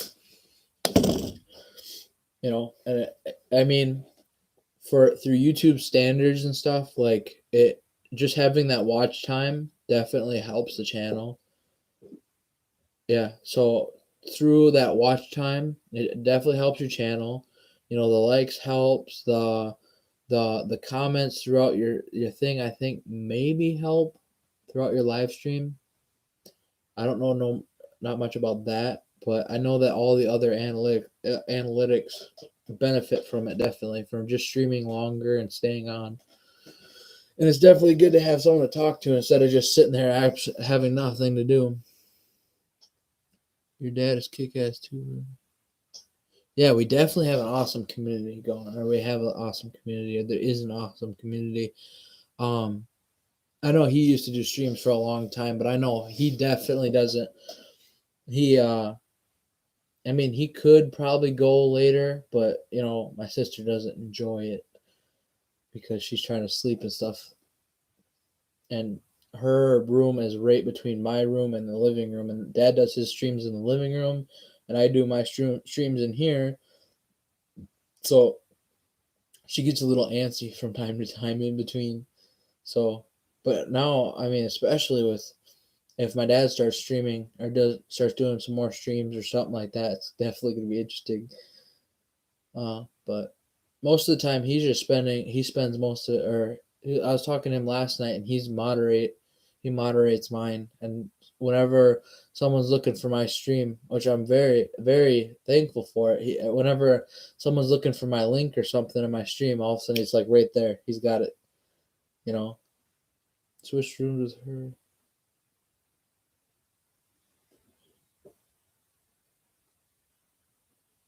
Yeah. Switch. Yeah. I guess I don't really understand. Switch rooms with her. Okay, thanks, Rocco. Thanks for coming in. It was great talking to you and all that stuff. Now you know that I'm actually subscribed to your Instagram.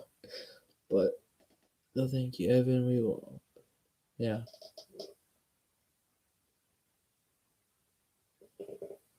Yeah. Later, Rocco. Take care, man. Have a good night.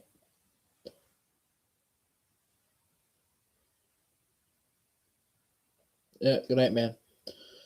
Talk to you later. Uh, maybe see you soon in a different stream. Um, but no, with I don't know. She's desperately wants to get her stream going, and it's gonna be great if she ever does. But she says she was telling me last night. I told her I'm like, we can just put your information onto my computer, and you could stream on the same my setup and do your streams. And she was just like, oh, she's too panicked about it. She didn't know necessarily.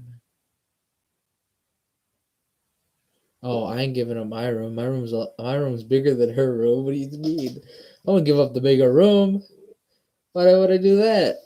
My room is bigger than hers by like 4 feet or something like that. What? No, not by that much more. Her room is like a computer room, or like it's just a little bit smaller.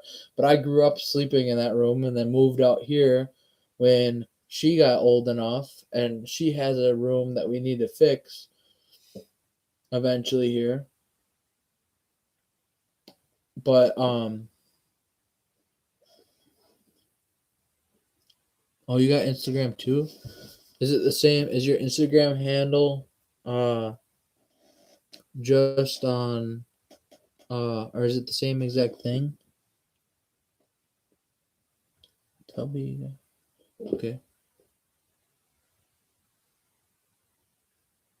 I'll look him up real quick. Tubby.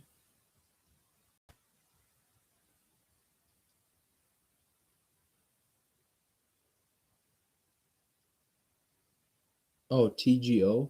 Oh, that's a lot more convenient than having to type out Tubby Guy Outdoors. Oh, okay. I found it.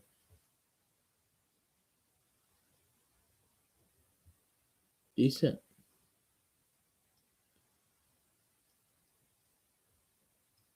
Okay, I'm following you now. Yeah, TGO. I found it. I think it's lowercase though, unless you got a different. And then this is stupid. What the hell? Unless it is all uppercase. Otherwise, I found one that was just lowercase. Oh, okay. Now it comes up with TGO all capitals. Okay, cool. Oh, that's a decent trout. Decent trout on here. No video dropping. Oh, you got it. Okay. Turkey. So, my dad said he saw a really big turkey in the neighbor on the highway's yard at one point. Yeah. Oh, okay, that's fine.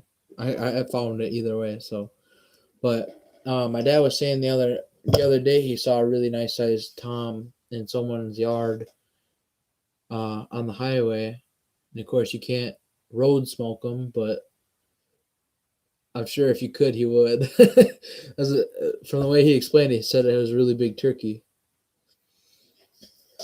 Oh,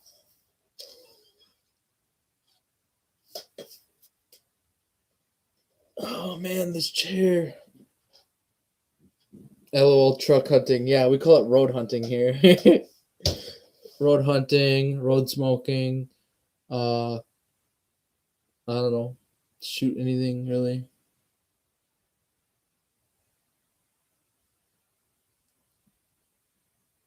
Mainlander.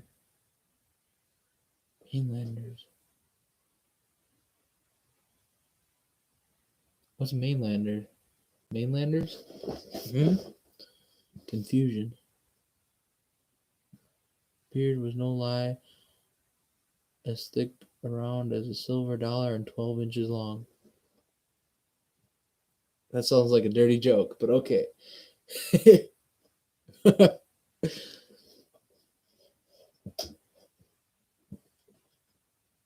Oh, okay. So, okay. I think I got it. I don't know. I'm so confused. On the turkey, you turkey. Oh yeah, I of course. That's what I meant the whole time. What do you mean? Yeah, no, it definitely was a big turkey from what he explains. But we generally get decent sized turkeys around our area. We get some pretty decent or pretty big turkeys ever so often. We get a lot more toms. It seems we find a lot more toms, but the Yodis are actually kind of aggressive around here too. So when you do find turkeys, you generally find a lot of them because they herd up. But then, oh, um, mostly it's a lot of hens too, though. A lot more hens.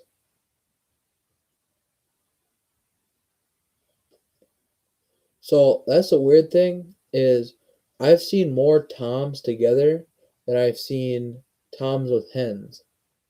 So during bow season, I usually see a lot of toms for some reason.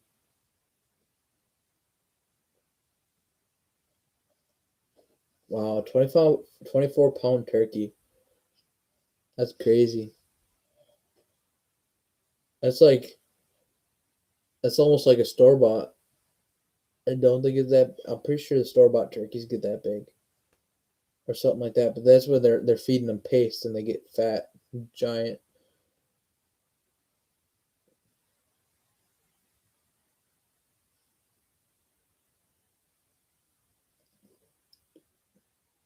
What do you mean double stack? Oh crap! A long day of shed hunting or long day today. Twin beards. Oh, okay. See, don't they? Haven't turkeys at some point had like three beards? Isn't there like a three bearded turkey or something like that? I don't know a whole lot about turkey hunting, but I thought there was like can get like three beards or four or just three. I don't know. I've definitely heard of multi bearded turkeys though. I thought there was one turkey on YouTube or something that had like three beards, but I know a lot more people go for the claws today. It doesn't necessarily. Oh, there's something here. Twin beards. Very rare. There's like three recorded with five. Yeah, like crazy amount. Yeah, like five beards. So there was. I seen a video. Oh, like I was saying though, most people today they are more after the claws. If it's got big claws, it's a big turkey or something like that. Where a lot of the videos I watch a guy called or something like Red Arrow TV, and they definitely look more for and Jury Outdoors. They go more for the claws. Apparently, the claws mean or this yeah spurs, claws or I don't know scratchers. The big like prong that comes off the back of their spurs. Yeah, I didn't know they were called spurs. I just thought they were like claws. I don't know.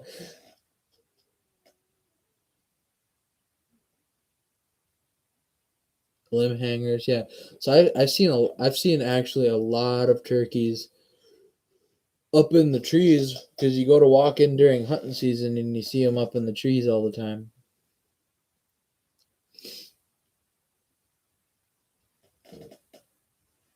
Yeah, they fight. Uh, I mean, they fight to death. That's crazy. Why would they ever, fight to death or just? You think they more just fight for? You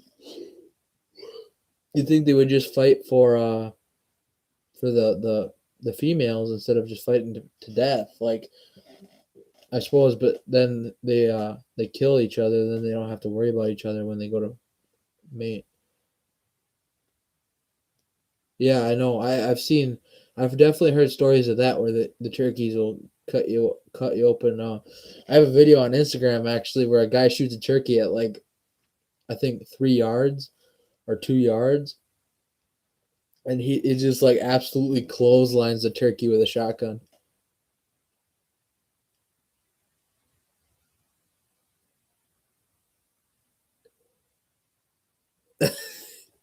Yeah, that's really weird. Like turkeys, they seem to have heart attacks a lot, all the time. As soon as they see a human, it's just like something inside them just says, "I'm gonna die now," and I don't know, they just fall out of the tree, and you'd almost feel bad. You don't want to just leave them there. I think the biggest turkey, uh, we've ever gotten, it was that mount. My dad hit it with a minivan.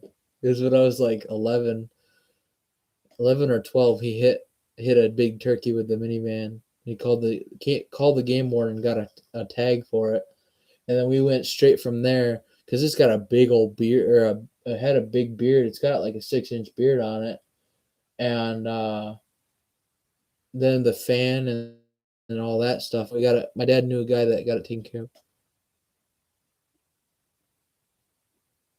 What?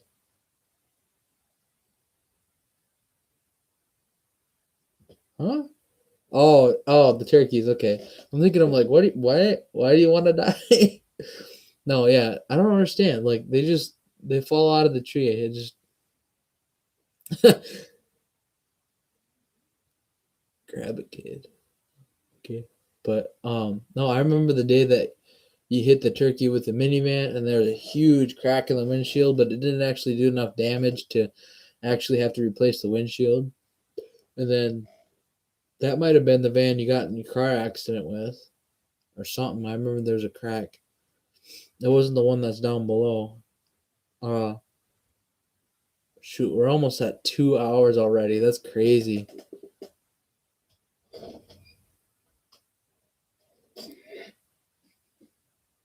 Oh, you want me to grab it off the wall? I don't want to grab it off the wall. It's freaking. That's too difficult to put it back up. It's right there. Oh, you can see the only turkey fan on the wall. Here, I'll try to take over by it, but I can't see where the camera's pointing. That's it, man. I gotta do some. Right there. Down. Yeah, stop. I gotta do some dusting in You here. can see it in the reflection of your TV. Oh, you can. Okay, so it's right there. Oh, you can't actually see it. But then you got the Fisher, the mink, and then the muskie, and then all the deer mounts over here. That's at one point I was actually gonna put my big buck mount on my wall, but I think with the amount of times my sister chooses to slam the door, it would probably be a good idea slam the door on my bedroom. I don't know if that would be a necessarily a good idea to put an expensive deer mount on a wall, but oh, this is actually almost a better angle almost because you can see more of the deer. But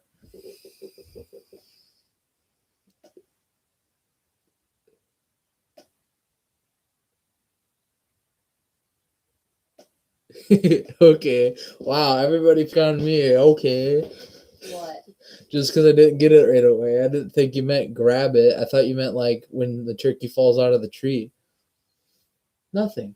Don't mess up my bed. I made my bed specifically so I can get off it. Get off it. It's cold. But I don't want to know what you see.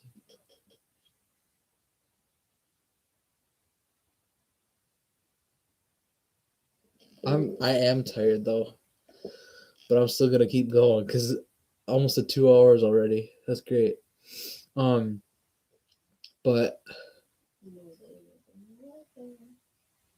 girl, oh whatever.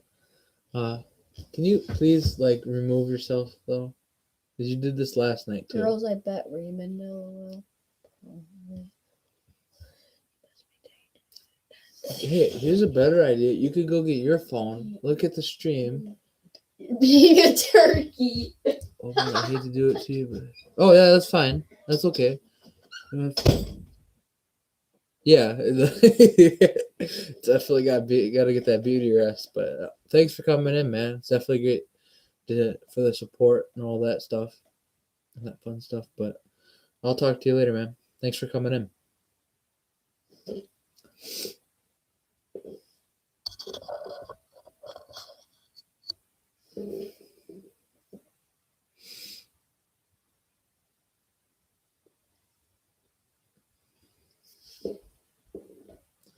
Man, we got a long time. 2 hours. Feels like 8, but it's not.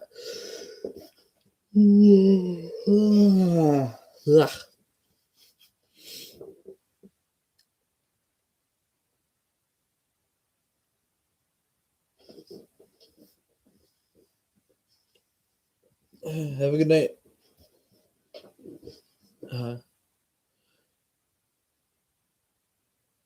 But oh man, it's been a long day actually though.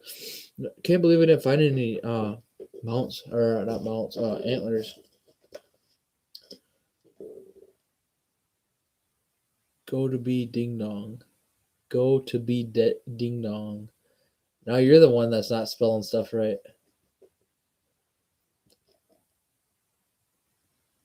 Yeah, definitely, man. I subscribed to you, so you should be able to just click on or not subscribe, but I just followed you, so you should be able to just click on it.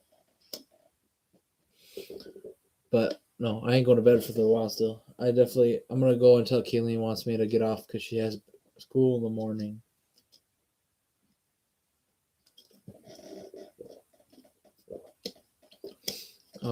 But it's definitely great. There's so many people on here. It's such a great community.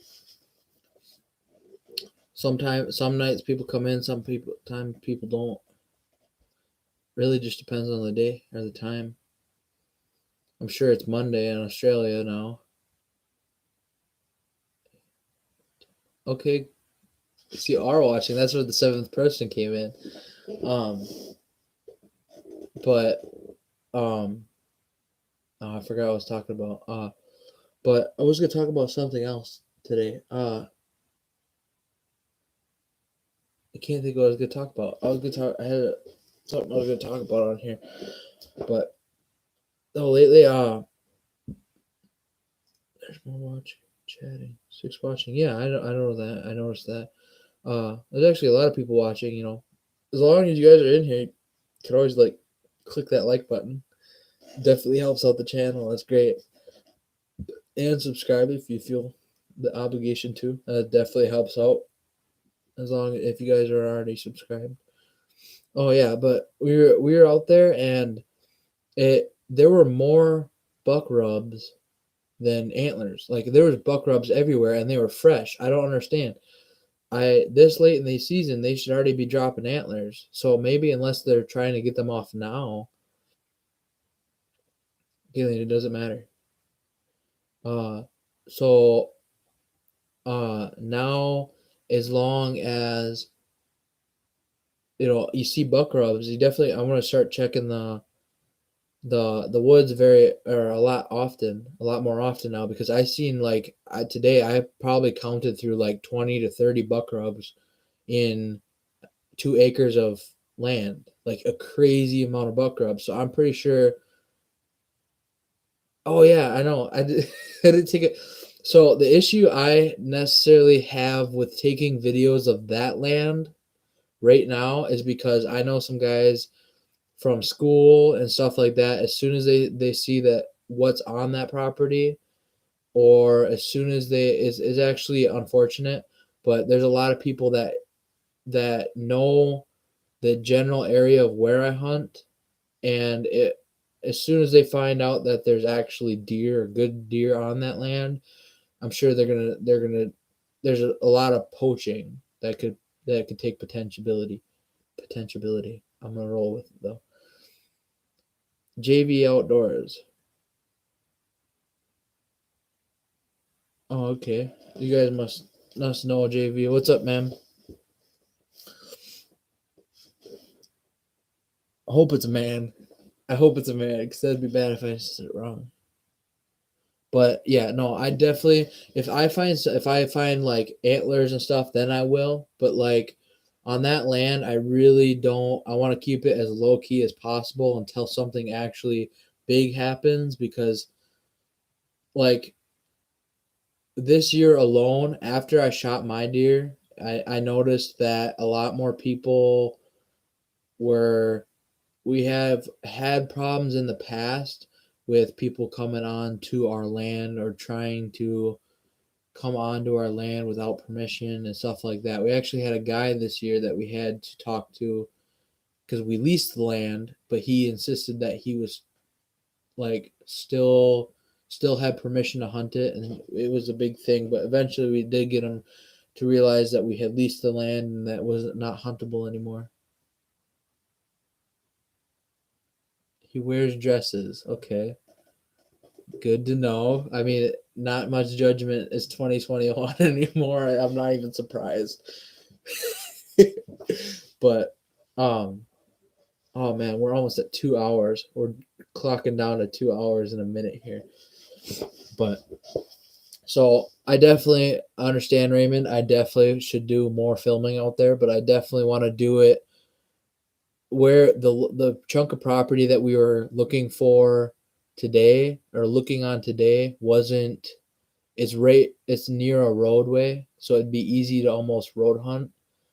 So if I go back in the farther into the property that we lease, then I would definitely film. No questions asked, because that back there we have full right, or for full permission, full right, because we lease it, and the land that we don't lease right next to it is another one that we have full permission to hunt and do all that stuff. And then the land that borders up to that is like a 40 to 60 acre lot that we have limited permission, but if we went back there, the guy wouldn't care, but we don't hunt that. Oh, he's a close friend. Okay, I'm going hog hunting. Oh, okay, that's the guy you're talking about. Yeah, you've been talking about that for a while. On wanting to go down there, you got plenty of. If you can use your AR down there, you got plenty of ammo for that. Yeah, we got it's like a giant square that we pretty much have permission to hunt all over it, or it's if we have a deer go into the land that we aren't allowed to hunt, we actually know the people that own the land, and they're cool with retrieval of deer and all that stuff. So it's actually pretty cushioned hunting land. But I'm doing some housework. Oh, that's awesome! Thanks. That's great. Definitely great. It seems to be how it's going to be.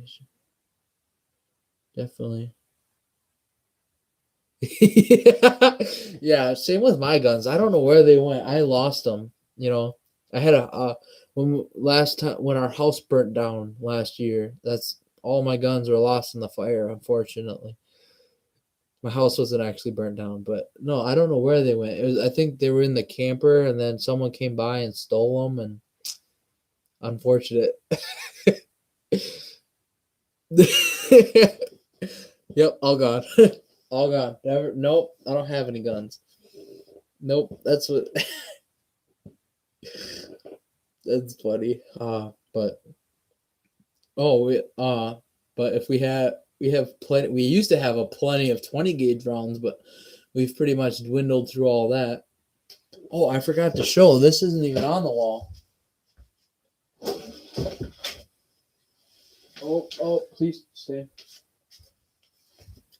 I forgot to show them this. There's a Yodi mount. Pretty sure it's a Yodi. Pretty sure it's a Yodi with the teeth.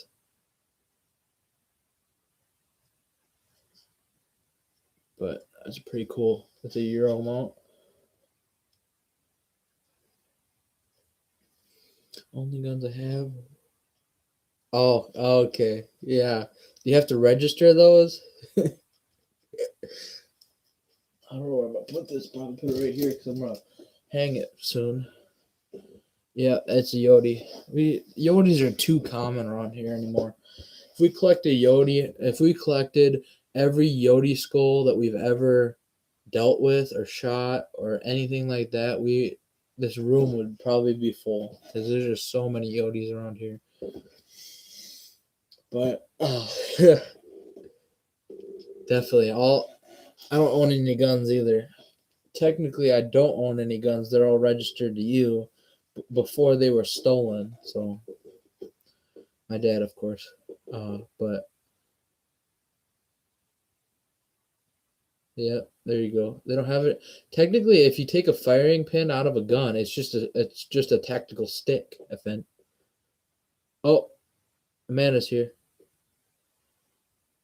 That's funny because Rocco just left and he was talking about or no, it wasn't Rocco, it was Tubby. Tubby was in here wondering. But great to see you, Amanda. Mandy, that works too. Oh, I watched a few of your YouTube videos today, and I understand where you get the scorpions. I couldn't believe it. The scorpion babies don't glow under. What was that light you were using in your video? Some like a UV light or a blue light or something like that. I never knew scorpions could glow under it. Yeah. Okay. Cool. But she, yeah, UV light. That's what it was. It was so cool because like I never knew that scorpions glow under UV or the UV light. So, you were showing how the babies, you're showing the babies, and then the scorpions were turning like a blue. It was really cool.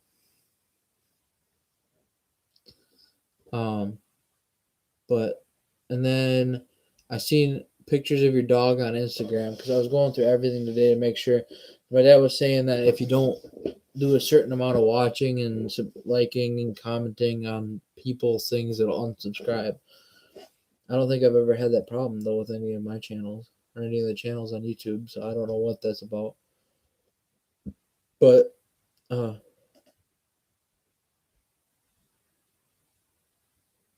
yeah, that's cool. That's definitely cool. I knew at some point that the babies, the mom eats the babies, but I didn't know they did it like so soon. I didn't know they did it like right away, but no, we had a lengthy discussion on how Australia is one of those places where, or lengthy discussion last night on how Australia is one of those places where it's almost safer to be in the water surrounding it because everything, or it's a giant island surrounded by sharks, but it's almost safe for being in the water because everything on the island is also trying to kill you.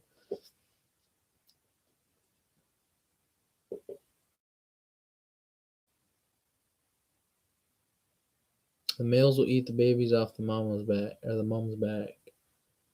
I did not know that. Oh boy, folding laundry. That's intense.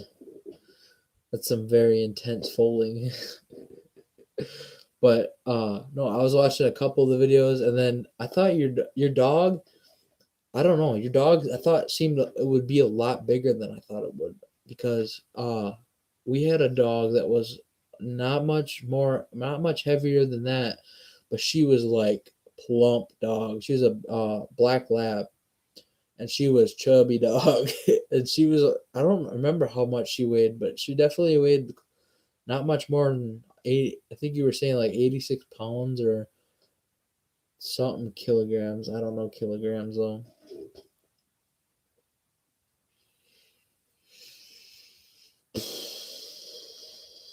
Damn, definitely might have another 3 hour stream going. It's 9:40 right now.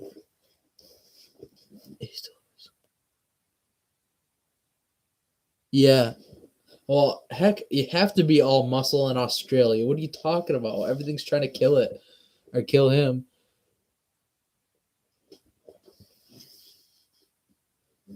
Everything in Australia is trying to kill you, even the people sometimes. What?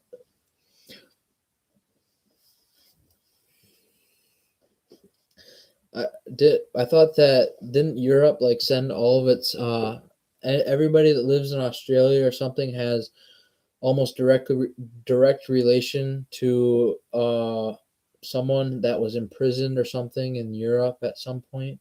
I can't remember what I know there's a documentary on it, but I don't know the whole story behind the Australian thing.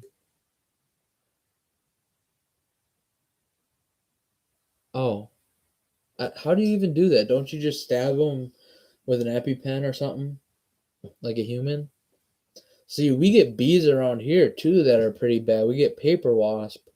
Honestly, now that I think of it, that's probably one of the only dangerous things in the state of Wisconsin that can kill someone pretty efficiently. Now that I think of it, because bees are bad around here for paper. Well, they get bad in the summer. The paper wasps are pretty bad. They're the ones that build the giant like comb, the giant paper comb. And then I actually never knew this for a long time, but honeybees actually burrow underground. I never knew that. Oh, okay. And the other into his vein. Okay, that's cool. I didn't know that. But I never actually knew that. I never knew that honeybees can live and grow or live underground. I never knew that. I never knew that they burrowed. I thought they were always like in trees or in stuff like that, like in the movies and stuff, or in dead trees and stuff like that. But yeah, we had a burrow out back of our house that one year. It was a honeybee burrow. And no, it's definitely cool. We actually had a ground wasp nest in our backyard too, and the entrance to the hole is about this, and then me and my dad went out there and poured like I don't know a quart of oil on it and lit it up, and then we were holding washing it down with a fire hose or not fire hose. What am I thinking? Garden hose. And when we pulled the comb out of the ground, it was a ground wasp nest. The comb was like this big, no joke, and um, like they're like the ground wasp or stuff are actually like a little bit smaller than normal wasps or something like that. I'm pretty sure, but like for a comb of that size for a ground wasp, that's like huge nest. And we burnt the ground or burnt the grass up so much there, and they were still swarming. It was crazy that year. But we used to actually have a mattress out back that at one year had a bunch of hornets living in it. And then we have a window that at one point broke, and my dad took and put some yeah, 1 quart of oil, 5 gallons. Yeah, that's we were. I remember because it was almost hitting the trees. Our honeybees will be in hollows and trees and walls and things like that. No, they do. Oh, not your bees, of course. So, uh, I never knew that though. I know that there's videos in New Mexico. There was a video in New Mexico that they did where bees will literally like take over objects if they are allowed to do so for long enough. So like there was a car that these bees had like gotten into and like filled the entire car with their nest, or like there's a backyard shed and they will fill it to the brim with honeycomb or comb or whatever they're living in, and just like enormous things. And these people have to take in like ginormous like fog machines and like mass like fog them all, and then they try to remove the nest, but they said there's like so much of them that it's like dangerous, or not dangerous, but it's almost impossible to kill all of them safely. Or so your best bet is to just calm them down and then relocate them or something like that. But that's crazy. And they just take this ginormous nest and they try to relocate it. Or sometimes they do go in and just like mass, like, necessarily kill them, but like a flamethrower or like something like that. And they just spray it down and try to make like, to the point where they like at one point the nest was so big they had like a 1 block radius evacuation because they were doing this nest removal. And they had to. Yeah, that's okay. I'll talk to you later, Dad. Good night. But they had like a 1 block nest or 1 block evacuation, and the nest, can't remember, they waited at one point, but they had to kill all the bees off and then remove the nest, or as much as they could. And by the time they had already like blasted the entire thing with like a giant flamethrower and removed the nest, there was so much bees in there still that they had to wait like 6 hours for like the entire population of bees to like disperse and somewhat go back to normal. It was crazy. I can't remember what it was on, or on TV, but yeah, no, it was on TV for. I had bees removed from my wall a little while ago. Yeah, so they get into literally anything and everything anymore, it seems. So we get the wasps, and they will literally go into like to vent ducts, into walls, anywhere there's an opening that's safe from rain and stuff like that. So what is great and is a lot of fun to watch is when we get cold snaps towards the end of fall, and the bees haven't quite like had time to adjust to it yet. The cold snaps will like freeze them solid, and they'll just like drop everywhere. Oh wow, you got that type of bees. That's really cool. I mean, as long as you get the honey out of it. I remember, I don't think paper wasps necessarily have edible honey or edible anything. I think it's just all spit and they just live in it. Spit and paper. And I know that,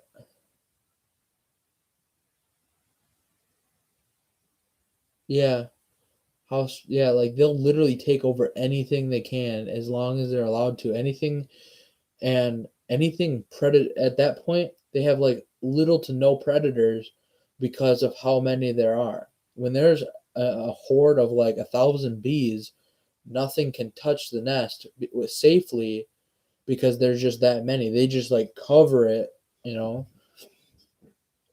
But man, it's gonna be definitely hard to get to that 3 hour mark. Holy crap! Ugh. Especially after a long day like this. But I'm gonna definitely try for it. Um, no, but I used to watch a lot of those videos of like nature.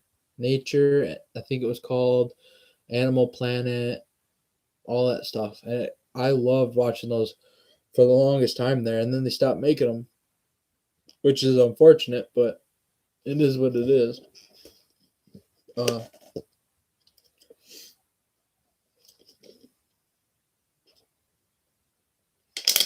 mm.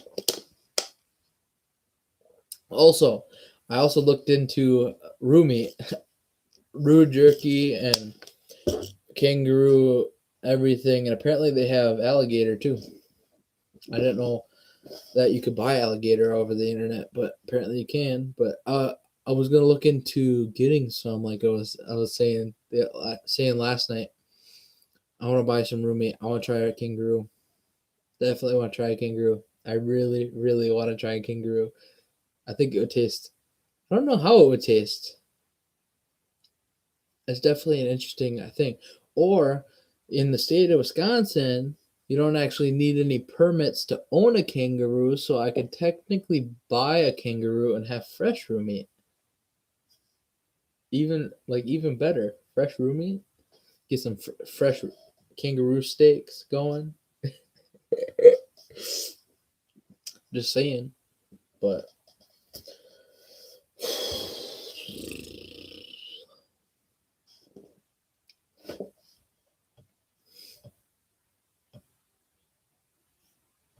man, but oh, I suppose wait, there's 6 people watching now. That's cool. That must be including. I know. Oh, 6 people. Where did that come from? I also seem to think I have a lot more people coming off of YouTube. Like not even that are subscribed or anything. It's a very earthy meat. Cook it right, and it's awesome. Root tail stew is awesome. Slow cook for 6 hours. OMG, makes me drool thinking about it. I literally never knew you could actually eat kangaroo until like last night when we were talking about it. And I definitely want to try it. That'd definitely be cool. So I've actually had skunk, and that tastes really good when you slow cook it. Oxtail. You think the tail would be almost fatty, wouldn't you think? Or maybe it even more. It's more lean because it's more muscular. But I've had skunk, and that's pretty good. Everybody doesn't think a skunk would taste good because of how it smells.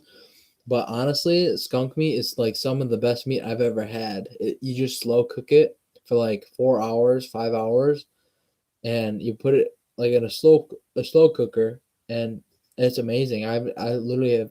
It's so good.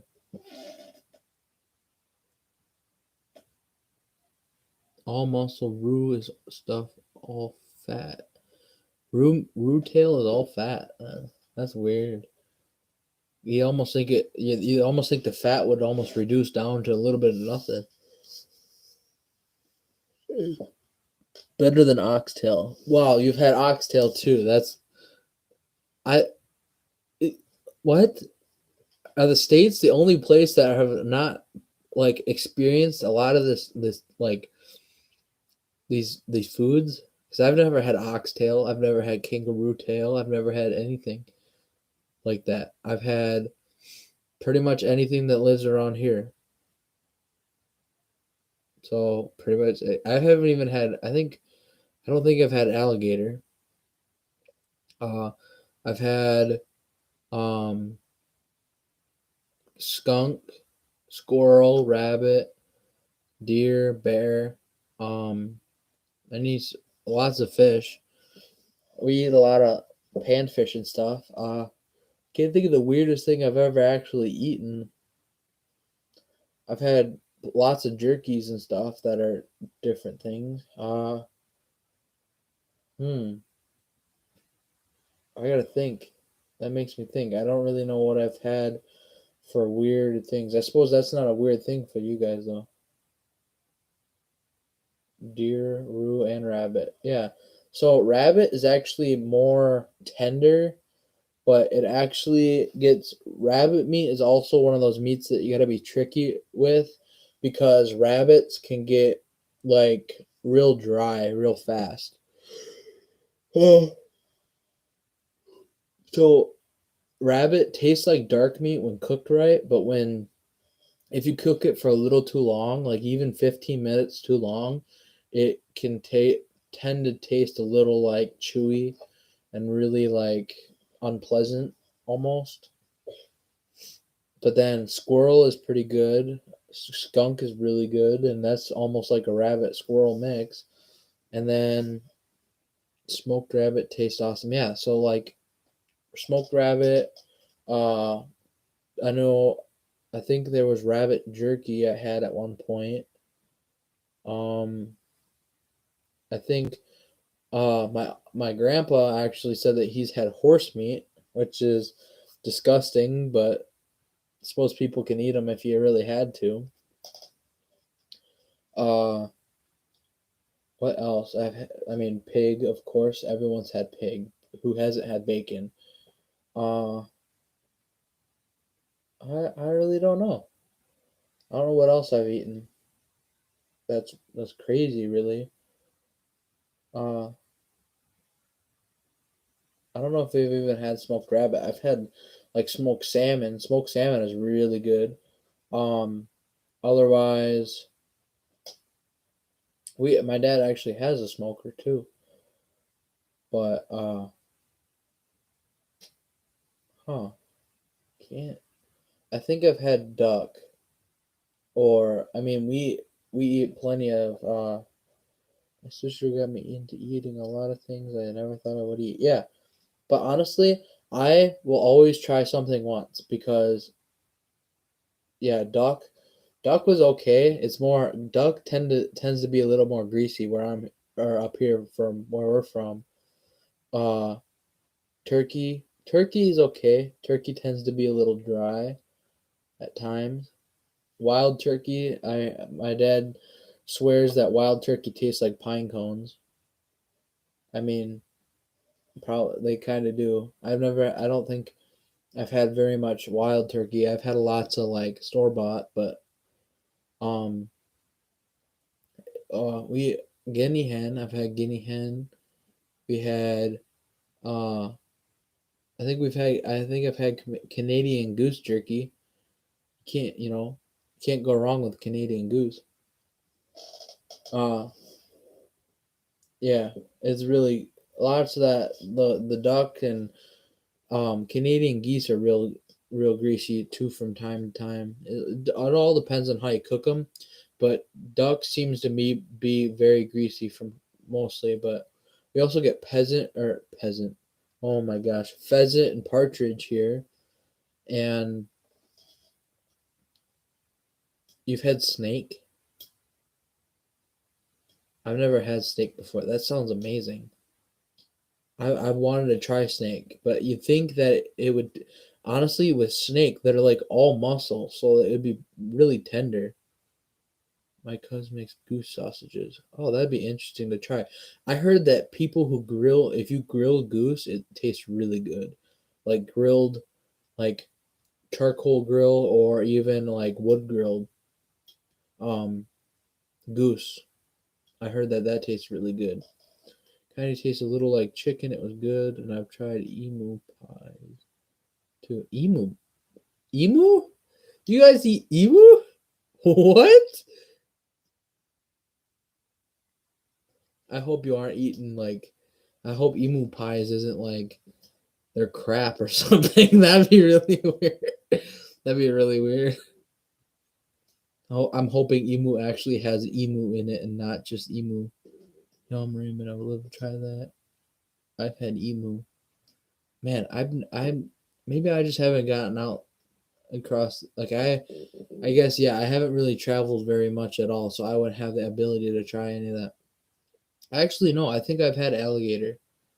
I think uh one of my family members sent us uh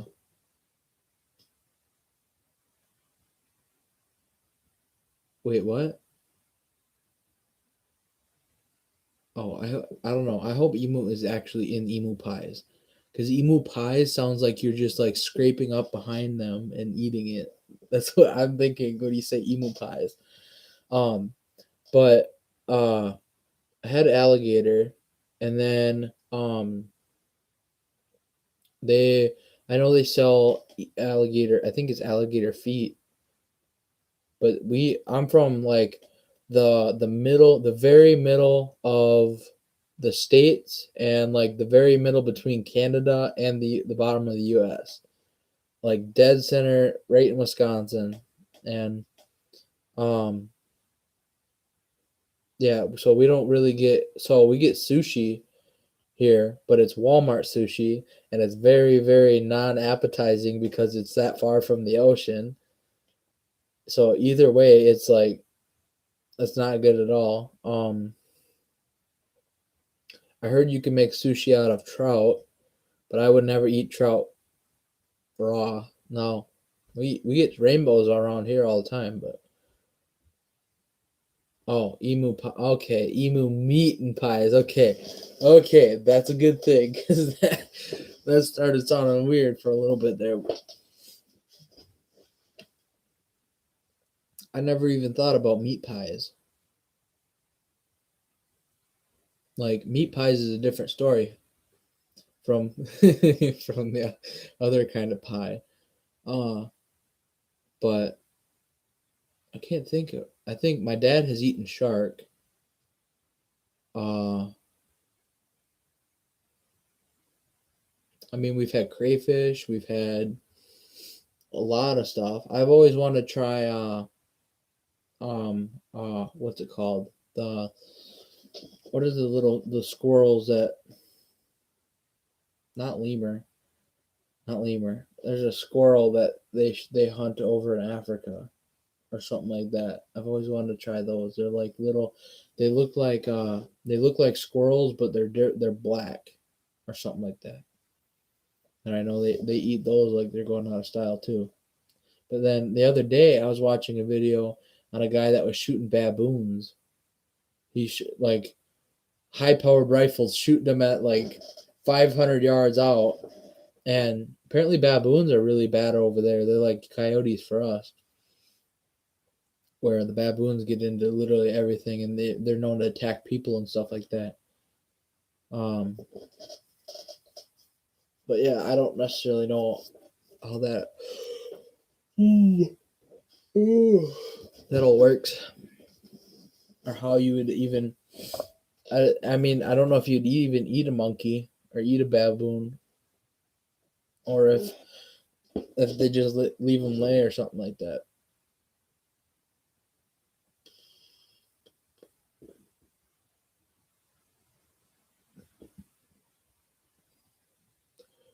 Oh man, we still got a whole half hour to go. I feel like I've been on here forever. It's only 10 o'clock. A lot of people. A lot of people over there they eat the baboons. I guess that's interesting. I don't think anyone would ever want to eat a monkey. Why would you want to eat? It's like eating a raccoon here. And I know people eat raccoons too. I mean, oh, they just seem like disgusting because I know that baboons are really, really bad and aggressive and disgusting, and they're just like, I don't know.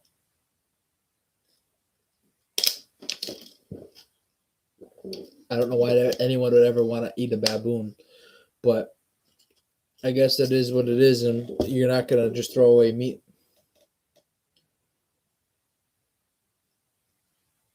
A monkey over there would be like us eating deer. Oh, but then they don't they have deer too though? They have like those. They have they have big deer and little deer and really big deer, and they have zebras. Meat is meat. Yeah, I suppose meat is meat. And like I said, I'll try anything once. So as long as it doesn't taste bad. But that's the thing though is, you can eat. Yeah, it's just. Yeah, I suppose. But you can eat a meat. I'm a firm believer that you eat any sort of meat, it can be cooked wrong or cooked bad, and you won't like it. But if you cook it the right way, there's always a right way to cook a certain type of meat. So I feel like you could almost cook any type of meat right or properly and it'd taste good because there's people that say that so one of my favorite fish to eat is a northern pike. It's a pike, and some people call them jackals, some people call them jackfish. I tend to call them a jackal, but a lot of people say they taste like eating tires. Eat cats and dogs. Yeah, I know that, but they're trying to ban that right now over there in China and all that, in Japan and all that. Trying to ban people from eating dogs and trying to consider it like offensive eating person. Now, as horrible as it sounds, you kind of always wonder what, in no way I would ever try eating human, okay? But they say that human meat is actually sweet from what I've heard. All I've heard, I never have experienced that. But they say that sometime that when they talk to the cannibals and stuff on the islands and stuff, they say that human meat is sweet and it smells sweet when cooking. But no, I don't think I'd ever try dog meat or anything like that. I think they at one point they were also having a big thing where they eat rats. Cat.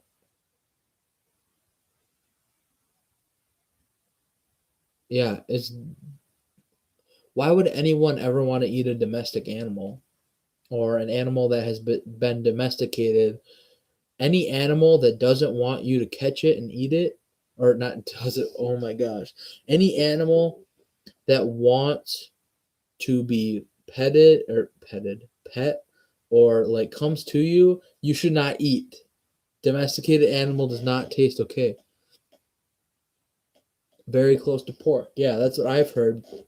But where they say that when that or there was rumor or tales back from like dating back like years upon year or hundreds of years ago, that they said that you could always tell when an island, or there's a way to tell if an island was safe, that if you could smell like the sweet cooking smell of, like, there was a certain distinct smell that they could smell from the shore, that they could tell it was people being cooked, and that you should like leave the island right away because there was an island full of cannibals and stuff. Oh yeah, no, that's like I was saying. My grandpa said that when he ate horse meat, that he was tricked into it. That he said it at first it tasted amazing, and they didn't think anything of it. And then the guy said that his horse had broken a leg, and he wasn't just gonna waste the meat, and he cut his horse up and sold it at market the next day, but gave my grandpa like some like free horse meat or free meat or something because he couldn't get rid of it, and he ended up taking it home and eating it, and he said that it didn't taste bad until he realized what it was, and then he'll never eat horse meat again. But no, the guy definitely tricked him into doing it.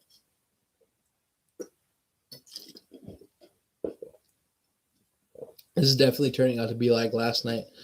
It's just Raymond and Amanda in here. You guys are just in here talking while there's some other people watching. And my dad said that he thinks that there's a moderator, a YouTube moderator in most streams. That's why where you get the one viewer or something like that. I don't know why anybody would moderate a channel as small as mine though. I'm not even to 50 subscribers yet.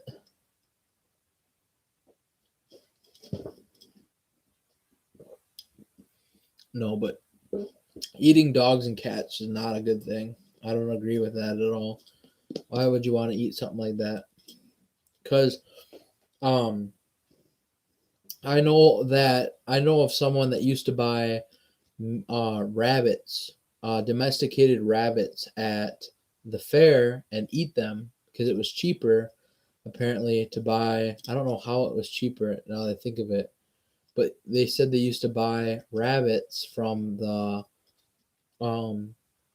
fair and then take them home, fatten them up, and then eat them.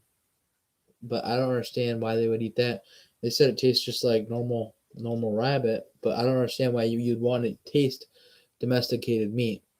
Like meat that doesn't try to run from you is not meat that's gonna be good.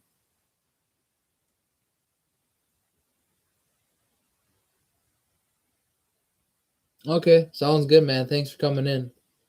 Thanks for taking the time tonight, and for last night, man. Definitely big time. It was great talking to y'all, or talking to y'all last night. That was a lot of fun last night. But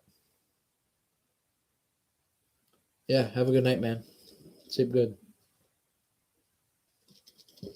I'm pretty sure I'm gonna be getting off pretty soon here, anyways. Right around that 3 hour mark again. Last night I went 3 hours and 1 minute. I eat the neighbor's cat, but she don't. What? Nah, you're kidding. There's no way you eat the cats. Oh, okay, yeah, for sure. I was gonna say there's no way you actually eat the cats. 500 cats though, that'd be insane. Those people that have 500 cats are definitely those people that you never realize they go missing because their cats just eat them.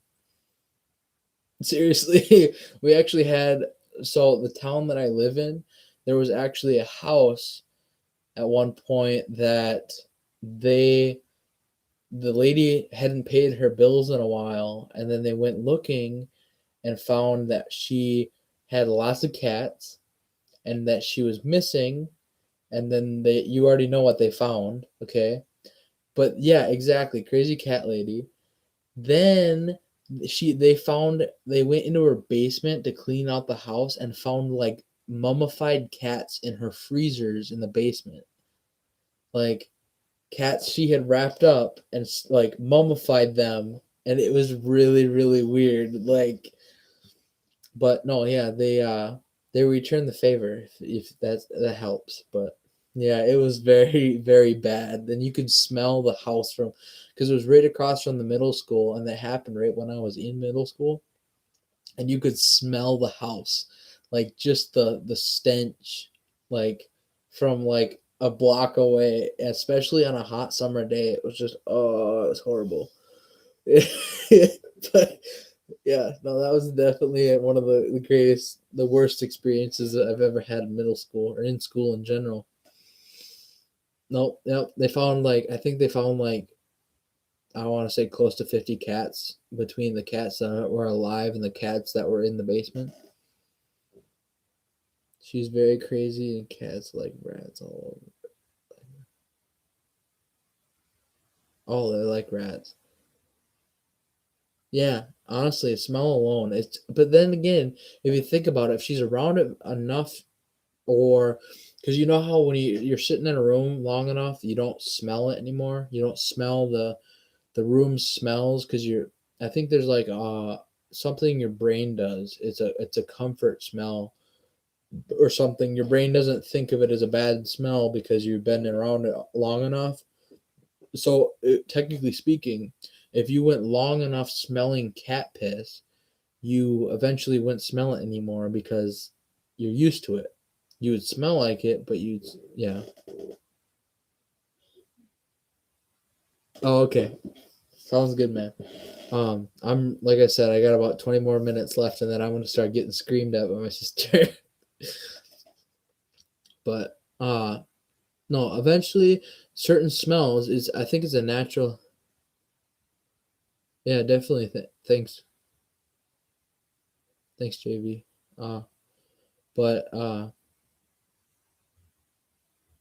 or what I don't know, but so if you think about it, eventually your brain would just naturally go back to thinking it's just a normal smell, and you might not smell it. So I work where I work for a construction company here in town, and I thought your sister.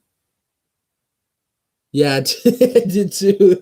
It got to the point where she was like sitting like right here, ready to gnaw my leg off. It was so funny. Like she sat there jumping up and down on my bed for the longest time last night.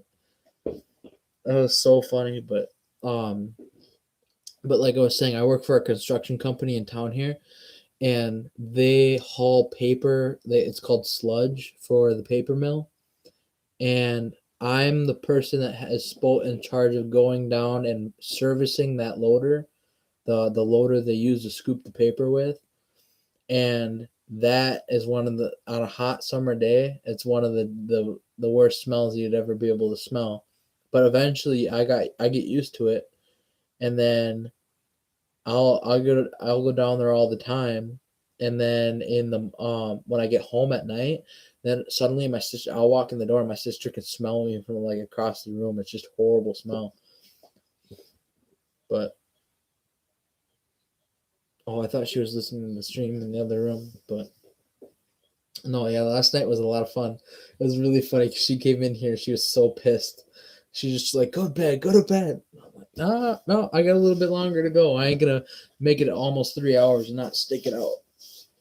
So eventually, at some point, to like in the future, why does oh, it's paper. So when you get magazines or newspapers, like that film that's on them that makes it shiny, so they recycle the paper, but they have nowhere to put the stuff that they recycled off of it. It's that film.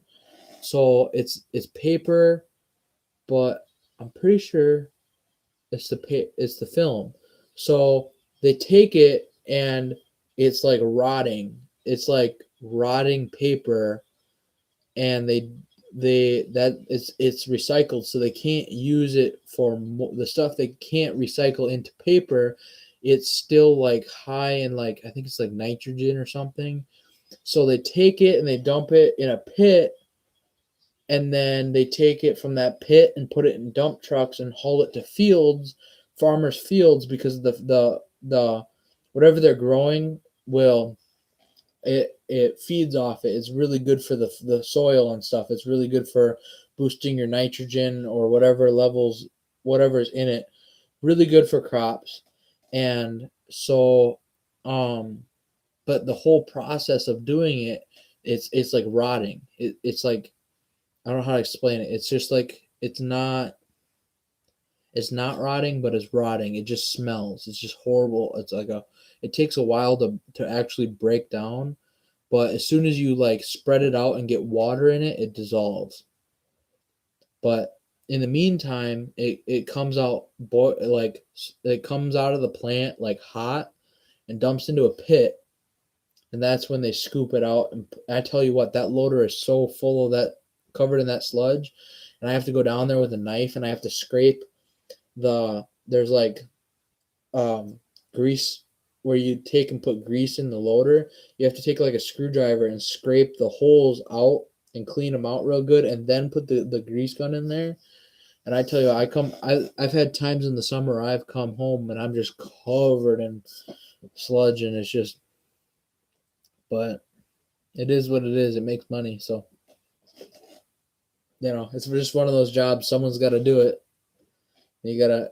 I mean, if you're the person that's looking to, make money, you do it either way. You do what you want, have to.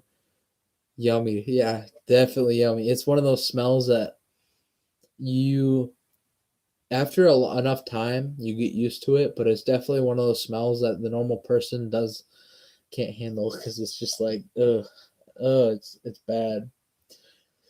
But otherwise, the one thing that the smell is definitely bad is in the summer when they aren't hauling as often, they aren't hauling as much sludge, and it builds up in there and it bakes, and it gets like pockets of air in there that haven't seen sunlight in like 2 weeks. Then that's another really crispy smell.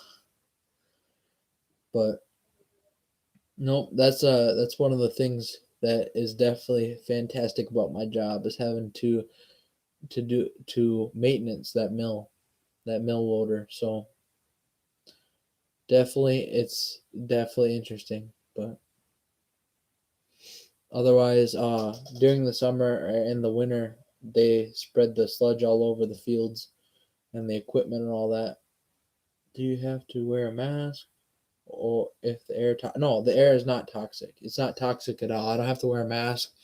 It's at times you wish you were wearing a mask, but no, it's not toxic. It's just paper. So there might, I guess, in a sense, there could be a hazard there, but it's not an enclosed, like, so it's like, you ever see a basement, like a house that's taken off of its basement? Just the basement is what it is basically. It's got 4 walls and then one entrance and then another entrance over here. So it's like a giant pit, and it doesn't have a roof on it. So it doesn't have anywhere to really hold in any fumes or gases that would be bad for you. And it's pretty much heavily washed down in the first place already. So I've never really heard of anything being dangerous about it. I'm sure there could be something if it was like contained and held inside, but no, it's all outside. Yeah, yeah. For the most part, it's okay. It just smells, and from on a hot day, you can smell it, like not necessarily uptown, but you can smell it from like a good distance away. I'm sure the factory, because it's like an industrial area where it's at. But no, another one of the worst smells you'd ever have is the dog food factory in Sigourney, Iowa. I think it's Sigourney. We go down there to visit family in the summer, and on a hot day, the wind blows the smell from the factory all across the town, or the city, and it's horrible. It's another one of those places that just, it stinks. And the Mississippi River gets really bad like that too. That's a river that goes.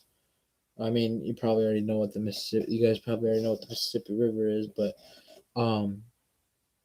it tends to smell really bad too in the summer. But I don't even know how I got onto this. The sludge. But no, I think the worst part about the whole sludge thing is sometimes they bring it back to the shop. They bring the loader back to the shop, or they bring equipment that they've used for hauling sludge back to the shop, and I have to wash it. And when you have to wash it and it gets down in the drains, eventually I have to clean the drains out too. And sludge that's been like rotting for a certain period of time is even worse than regular sludge, because it's bad. It's like worse. It smells like molten, just, I don't know how to even explain it. It's one of those smells you just can't explain. You have to smell it to smell, or to know what the smell smells like. I don't know. But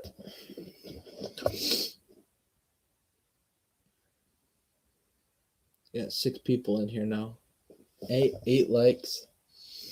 I'm curious to see how many people have viewed this stream in the past 3 hours. Last night I had 72 people came through the stream, all at different times, but 72 people came through the stream. That's crazy. It was a 3-hour stream, you know. I didn't think this stream tonight would be even close to 3 hours, and I guess it ended up being a 3-hour stream. But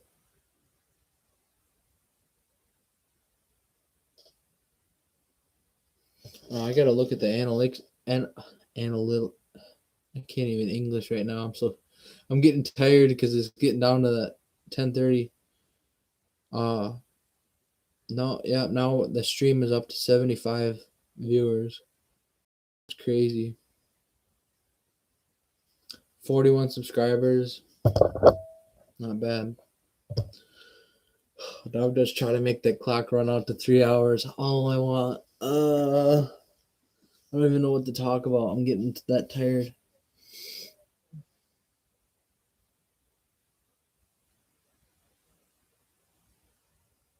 Thanks. Yeah, I'm doing good. Man, yeah.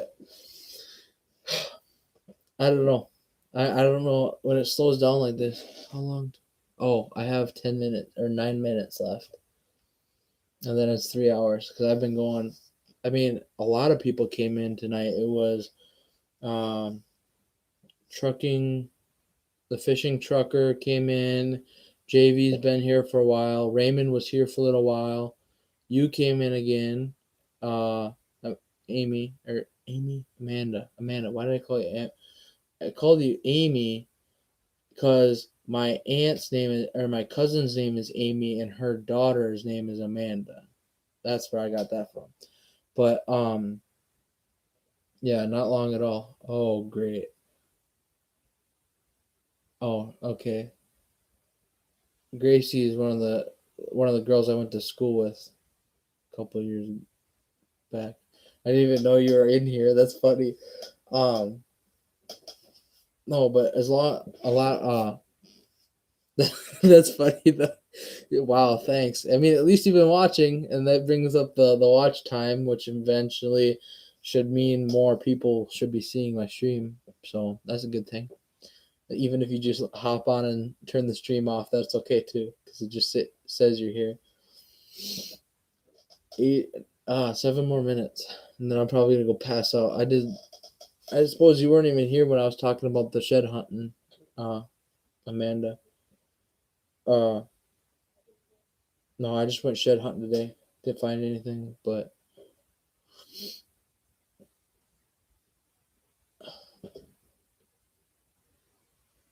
no, you're fine, Gracie. I didn't even know you were in here. That's funny. That's the funny part. I didn't even know like who, because I can't tell who's in here. No, yeah, you were. I was streaming for a little while before you got on. Not a big deal though, but no, Gracie, I didn't even know you were in here. I was wondering who that one person was. I can't tell. It doesn't bring up a list for all the people that are in the stream, so I can't tell who's all in here half the time. I can't wait for my microphone to get here though. Everybody says that the quality of the audio is fine, but when I watched the stream last night, like it did not sound fine at all. It sounded like I was underwater for half the stream, and a lot of the time it was echoey and poppy and just not great at all. But so the microphone I do have coming has not only a condenser like sleeve that goes over the microphone, but it also has a pop filter, so it should help a lot. I hope that comes at least a day early. If it can come like tomorrow or Tuesday, that'd be fantastic.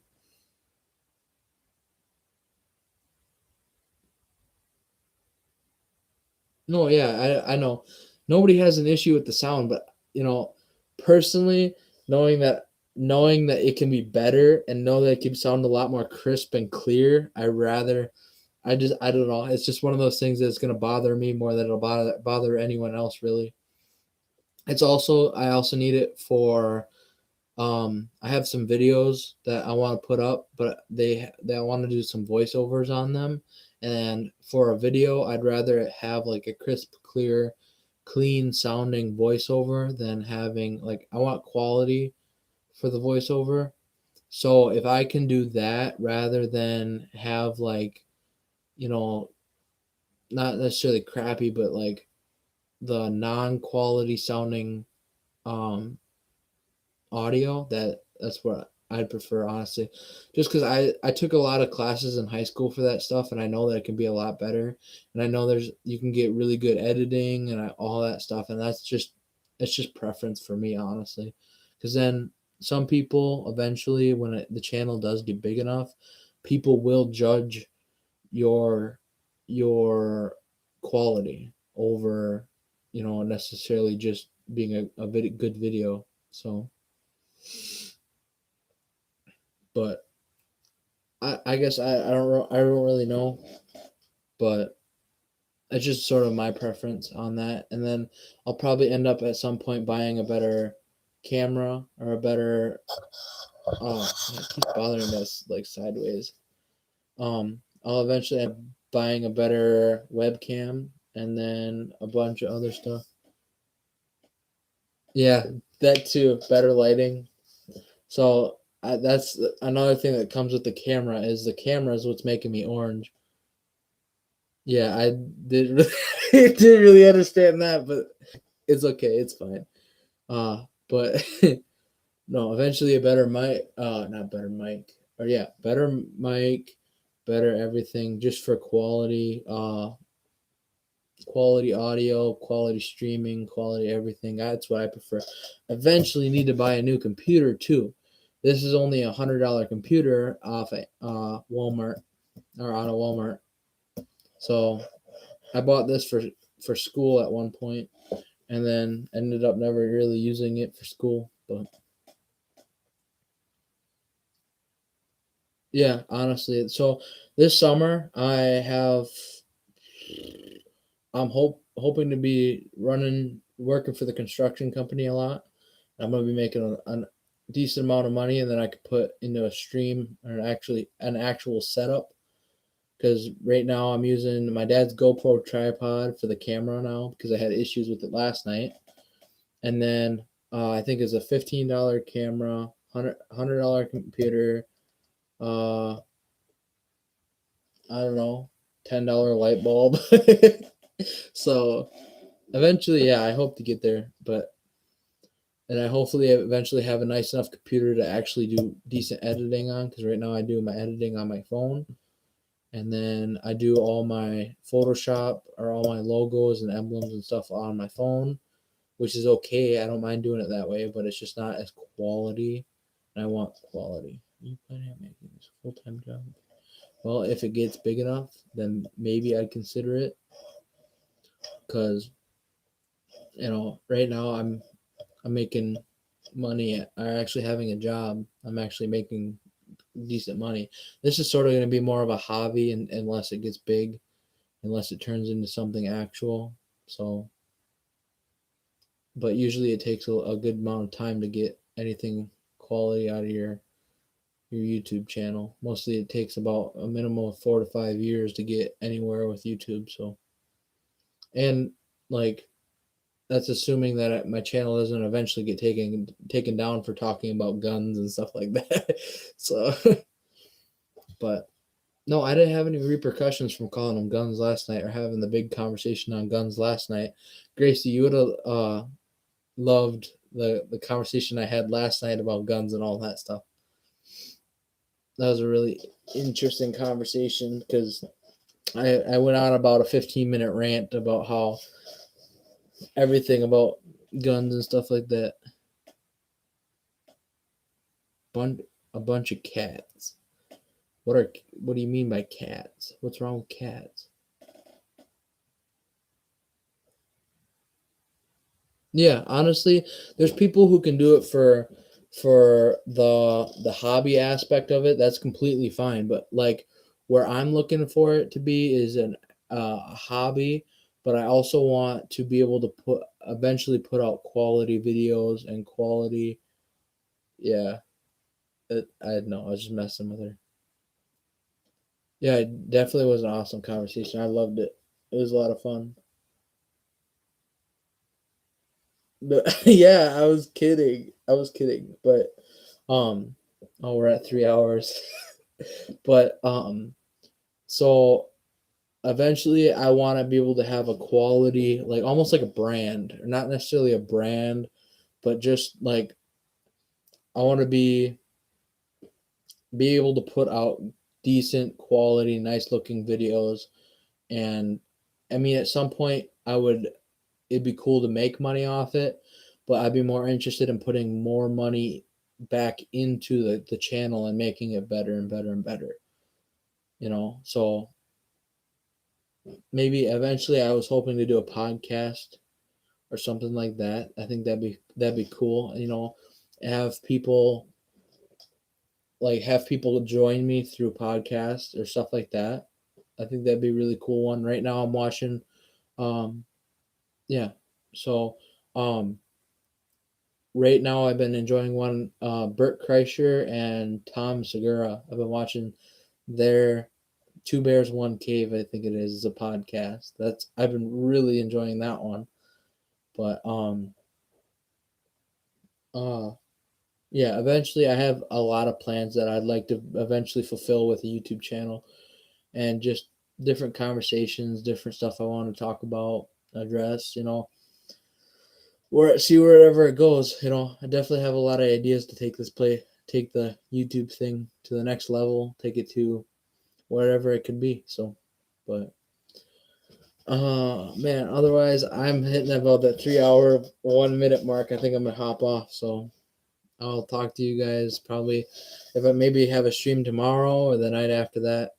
But it was great talking to all you guys, and just very thankful that you guys shown support on this. So, but otherwise, I'll talk to y'all later. Have a good night.